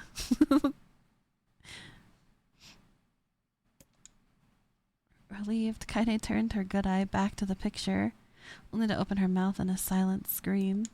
The sketch now showed her grandmother as she truly was, a smashed, unrecognizable lump of nothing. The apothecary smiled, then broke into a jolly dance. Why? See that? He cried as he danced his jig. It's perfect now. She looks just like you. Ha-cha-cha. I look like that? Oh god. Oh god, I'm gonna die. I'm gonna die. Drowning in despair, Kaine laid her head back in the mud and smoke of her ruined house and waited for the end to come. But just before she let everything go, an unfamiliar voice began whispering in her ear. Ain't you got a wish, sunshine? The voice was vulgar and fierce at the same time, as if insanity had somehow found a way to take form. Kaine wanted to scream as the voice crawled under her skin, but her lungs refused to work. You know, a wish, like a prayer or something? Why don't you get on your knees and start praying to heaven? Please, invisible man in the sky, save me. Save me. Ha ha ha ha. Kaine finally resorted to shouting at the voice with her mind. I don't make wishes. They don't come true for me. I'm a curse, a freak. I should be left to die. The other voice boomed in her ears. Wah ha ha ha. Oh god, you are the best. Kaine glanced down and saw a black shiny substance oozing from her legs. She tried to brush it away, but her remaining arm would no longer respond. The substance slowly crept around her feet and then began moving up towards the rest of her body. Is this death? Is this what it's like? Or is my mind just losing itself? She could feel the slime oozing upward, feel the hot, searing pain it left in its wake. Whatever else might be happening, she was still alive, and this was real. Come on, said the voice, let it go. Kaine tried to ignore the voice and concentrate on the pain, but the newcomer would have none of it. Don't ignore me, sunshine. You're ready to give up, ready to die, so why not let me have it? Have what? Your body. Come on, give it to me. I want to stand on the ground, feel the rain, taste the wind.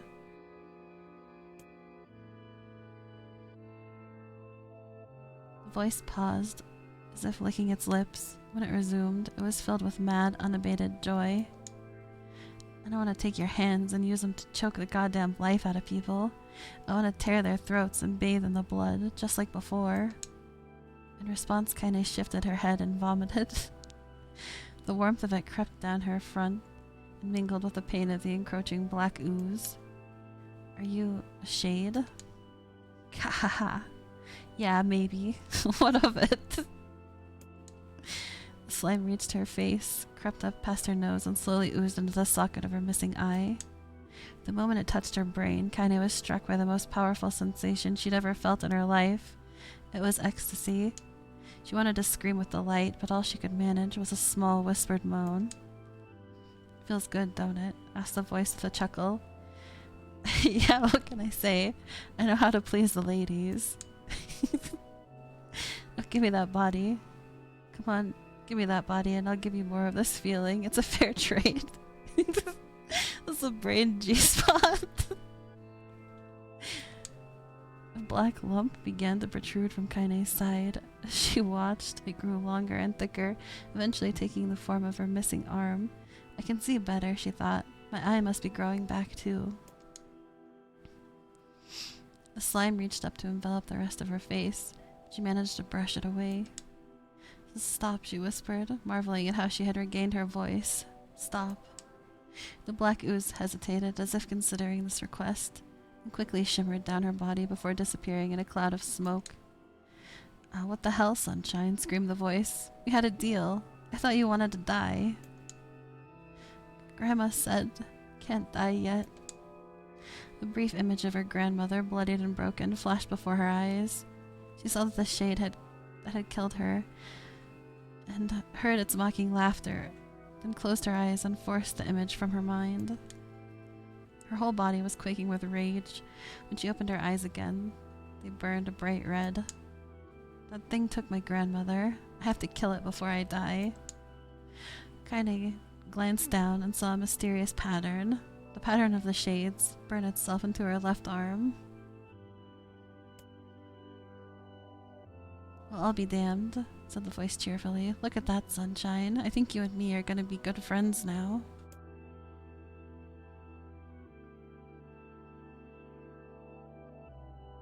Kaine stared intently at her arm. The more emotional she felt, the more the letters seemed ready to puncture her skin and begin infecting the rest of her body. The arm clearly had a will of its own now. Stop. Gotta stop.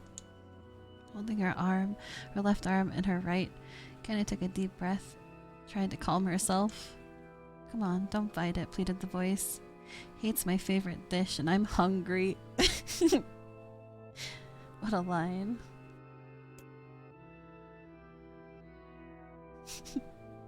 Maybe he should eat some of the bugs. Let it go. Feel the anger. Burn with fire of revenge. Thirst for blood. Then go out there and... Shut up. Shut up and get the hell out of my body. Your body. Oh, that's rich, sunshine. Real rich. Look, why don't you just up and die so I can have this body all to myself? What do you say? I bet those buddies of yours in the area would love to see you dead. Kaine grabbed a nearby shard of glass and tried to saw off the shade-infected portion of her side. Before she could, the darkened left arm grabbed her right wrist, crushing it. Kaine screamed and dropped the shard as the sound of bone crunching on bone filled the air. Ha ha ha! Stupid idiot girl. You're possessed now, sunshine. There ain't no going back. The voice laughed again, a loud, long wail that seemed to go on without end. Possessed? Whispered Kaine. Yeah, possessed. You and me. We got what you might call a timeshare arrangement. Remember how folks used to think you were a freak? You got that timeshare.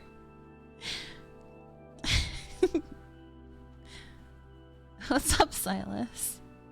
Give her the squid tax.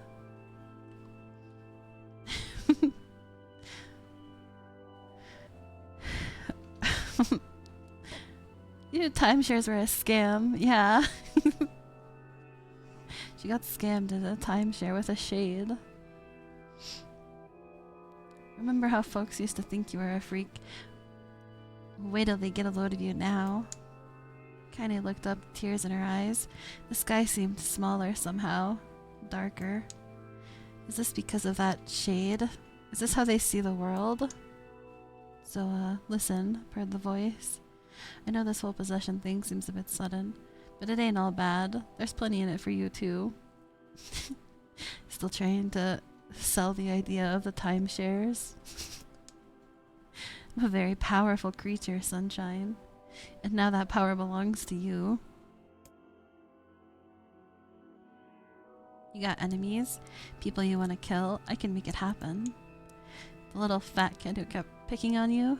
Big old shade that squashed your granny? We'll wrap them up in their own assholes. No more abuse for you, Sunshine. No more pain. Oh, wait, said Kaine. You're a shade. Why would you help me kill another shade? What, you think I'm some kind of racist? Some killing snob? I don't give a good goddamn who you murder, honey pants. I just want a drink from the well. Yeah, story time's going good. It's a very long story. A good one. Kaine considered this as she shrugged through her feet, the power of the shade coursing through her. The smoke from her house was drifting away with the wind, and she enjoyed the way the cool evening breeze felt on her new left arm. After a long pause, the voice spoke up again. So, how about it, you and me? We could have good times together. Look, I'll even take care of the bloody part if you don't want. Fuck off, asshole, muttered Kaine. I'll handle the killing. Kahaha, screamed the voice. Look at you go. Oh, Sunshine, we're gonna have so much fun. So listen, my name's Tyrion. And if you ever need me, I'll be hanging out on this piece of meat you call a heart. Now get to it. The more you kill, the more your heart turns rotten and sour. And I like rotten and sour. Kaine found herself nodding at the voice. Yeah, she said. Yeah, I think this can work. I'm gonna find that shade and I'm gonna strangle it with its own guts. And when I'm done, I'm gonna do the same to you, Taryn. Count on it. Ha, laughed Taryn. I've shit bigger than you. Good luck with that. Why? Oh, and hey, one more thing. Right now, you and me are sharing this body. But if you ever run out of hate, if you ever, you know, go soft, then I'm gonna take over everything. So keep on killing, Sunshine, and watch your back. The voice grew fainter and gradually faded away, fading to somewhere deep inside Kaine herself. Kaine waited until she was sure the voice was gone, and waved her new left arm around a few times. It feels perfectly normal, she thought. It feels like mine. Desperately, she began poking and prodding at the new limb, determined to find something wrong with it. She didn't want it to feel normal. That would mean the creature inside her had already won. I'm not a shade. I'm Kaine. Repeating this mantra in her mind, she slowly began digging through the rubble of her house, being careful to ignore a certain red-stained spot in the corner. Finally, after what seemed like an eternity of heartbreaking work, she found what she was looking for. It was the wreath of lunar tears. Though it had been through hell and back, the garland's petals were bright as ever. Kaine started to place it in her hair, then slowly lowered the wreath and stared at it. I'm sorry, Grandma. I'm so sorry. But I don't deserve to wear this anymore. I'm possessed, corrupted, a freak. And this time, I don't think there's any going back. Holding the flowers to her heart, Kaine fell to the ground and sobbed. As night gradually lightened to dawn, the people of the area arose to their daily lives. She remained in that position, as if tears could somehow wash away the horror that now infected her world.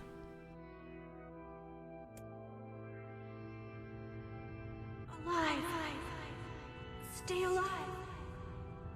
Stay alive! Grandma. Kaine, you gotta live! You gotta come back to us!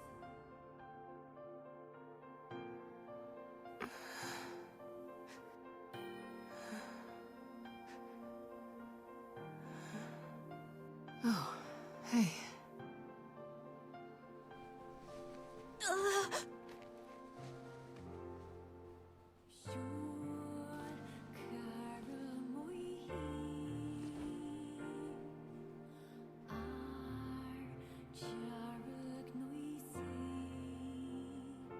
Emil, you were the one calling me, weren't you? You still recognize me? Of course. I knew you right away. Thank you, Kaine. Welcome back, Kaine. Wow, you grew up. So, how long has it been? 5 years.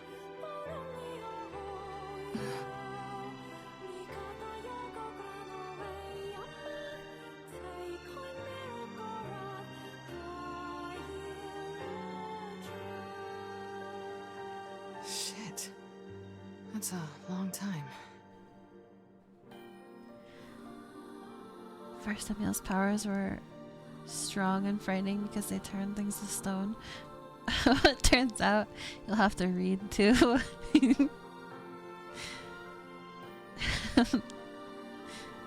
Summon the novel. Any luck with Yona? We are still no closer to finding her.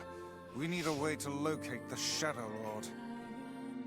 By the way, this is for you. Is that a lunar tear? It's not as good as your grandmother's, but I tried. No, it's great. Thank you.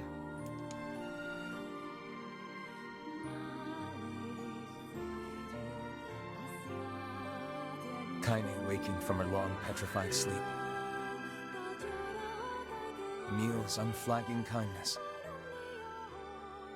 Our reunion was a happy one, and we let it wash over us like rain. That is, until Devila and Popola had to go and ruin it all.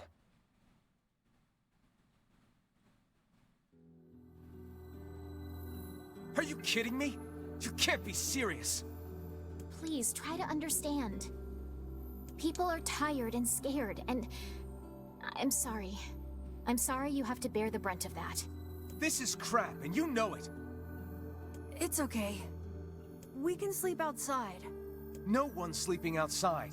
You and Kaine saved this village, and now they want to run you out? People are afraid of us. And really, I understand. I mean, look at me. As long as you're still with us, I can deal with it. Right, Kaine? I'm used to sleeping outside. But... We'll see you later. Sorry about this.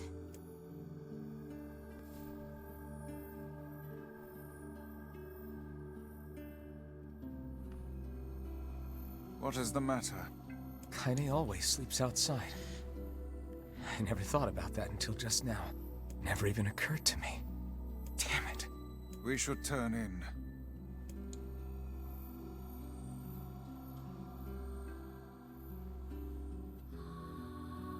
I didn't get much sleep that night. For the first time in my life, I hated Devila.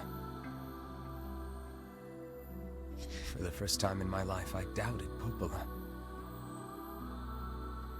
But those feelings are pointless in the end. They said and did what they did for the sake of the village. To protect it from the horror of the Shades.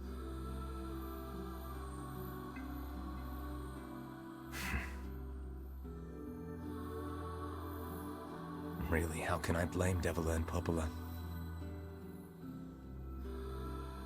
In the end, I'm just as bad. Because I never once stopped to think about Kaine and Emil's situation myself. God damn it, Razor.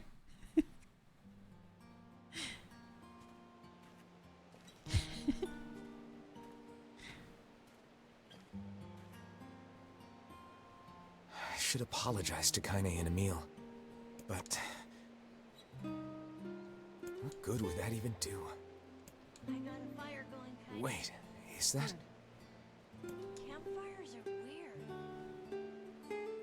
I'm so happy to get to talk to you again, Kaine. I get to see them roasting marshmallows. Kaine gets to be the big spoon, god damn it. Yeah, me too. I tried everything I could think of to save you, you know. I polished you with a special cloth. I poured warm water over you. Wait, you poured water on me? Yeah, but it didn't really do much except make you all shiny. Damn it. Hey, Emil. Thanks for saving me. I guess you noticed how I look different now. I'm sorry, Emil. I'm sorry for all of it. Well, I mean, this new form isn't all bad, you know? At least I can look at you when we talk, right? Hey, so why don't you tell me something about yourself? I'm not very interesting. Sorry. Come on, I just want to know you better. Please? Fine. This all happened when I was a kid, before the whole shade possession thing. My body is... different. And when the villagers found out about it, they started treating me like a freak. But one person, my grandmother, accepted me just as I was, no matter how bad things got. She gave me the strength to keep going. She's really special to you, huh? Yeah. Oh, hey! That gives me an idea. Since we cured your petrification, we should start looking for a way to cure your possession in my body. I know we can do it if we all work together. Heck, It'll probably be super easy. Let me guess. More warm water? Just throw water on things. Okay. Can we just forget I told you about that?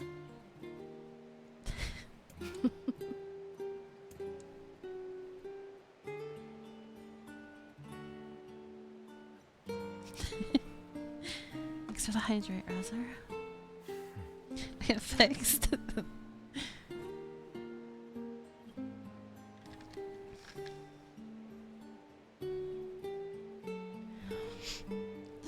Why didn't it throw anything?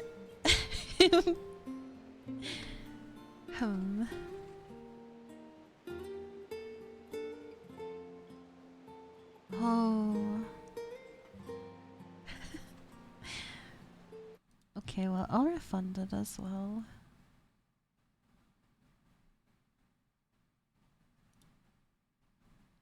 It's all broken. The stream's ending soon, so I'm not going to fix it right now. But I think it's still because, it's still struggling to pick which layer to show up, I think. Both of the VTuber model and the throwing things are the same type of layer.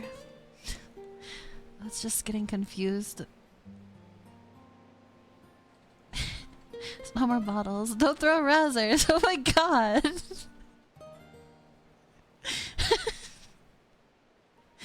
I guess that works. I'm gonna unrefund the hydrate now.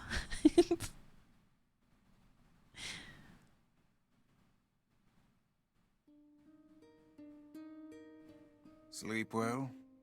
Sure. And yet your red eyes tell a different tale. Don't be so hard on yourself, lad. I need to go see Devila and Popola. Very well.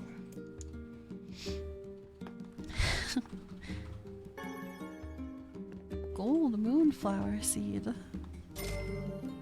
900 gold. He's a shade, get him? Razor?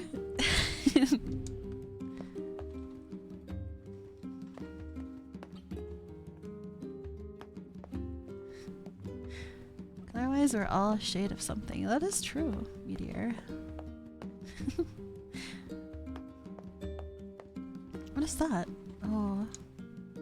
What might that be? It's Mom's diary. I've not heard you speak much about your mother. She got the black scrawl and died when I was little. My apologies for bringing it up. It's all right. I can barely remember her face anymore. This is the only thing I have left of her. Reading it helps remind me of when we were still a family. I see. But the final entries get a little strange. In what way? Well, here, take a look. No, I don't want to read this right now.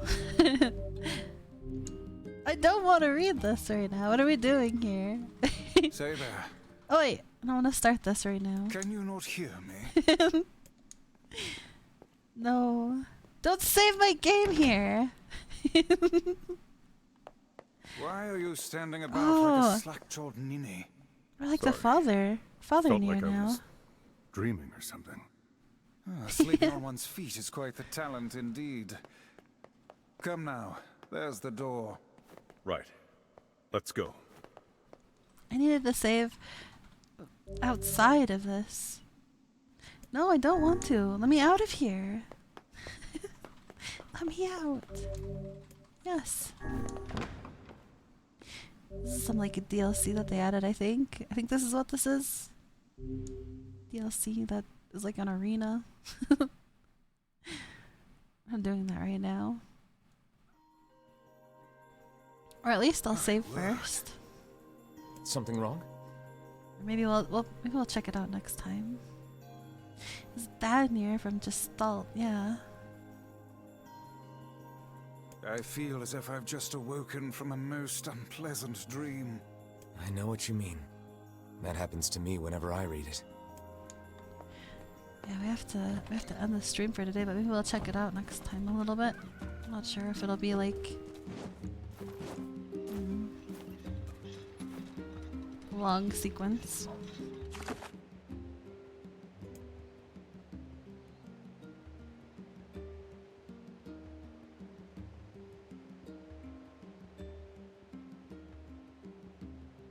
Do I?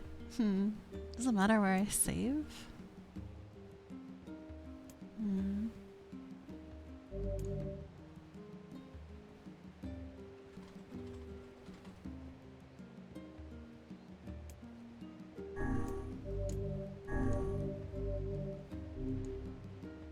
Doesn't matter here? Okay. Yeah, thank you guys for hanging out today.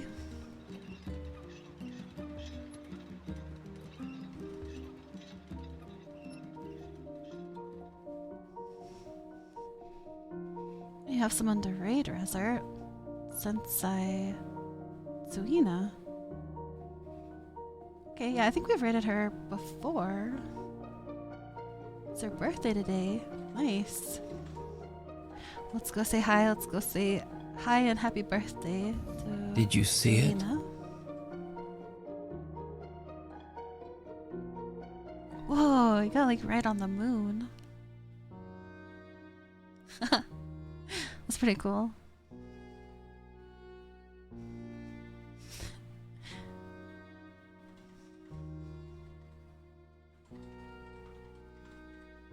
Yeah, I think Silas.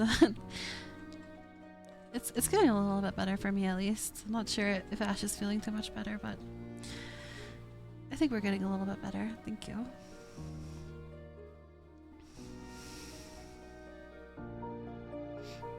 Yeah, I hope you guys have a good. Thank you for the glasses. I hope you guys have a good week and stuff until next time. Yeah, see you next week.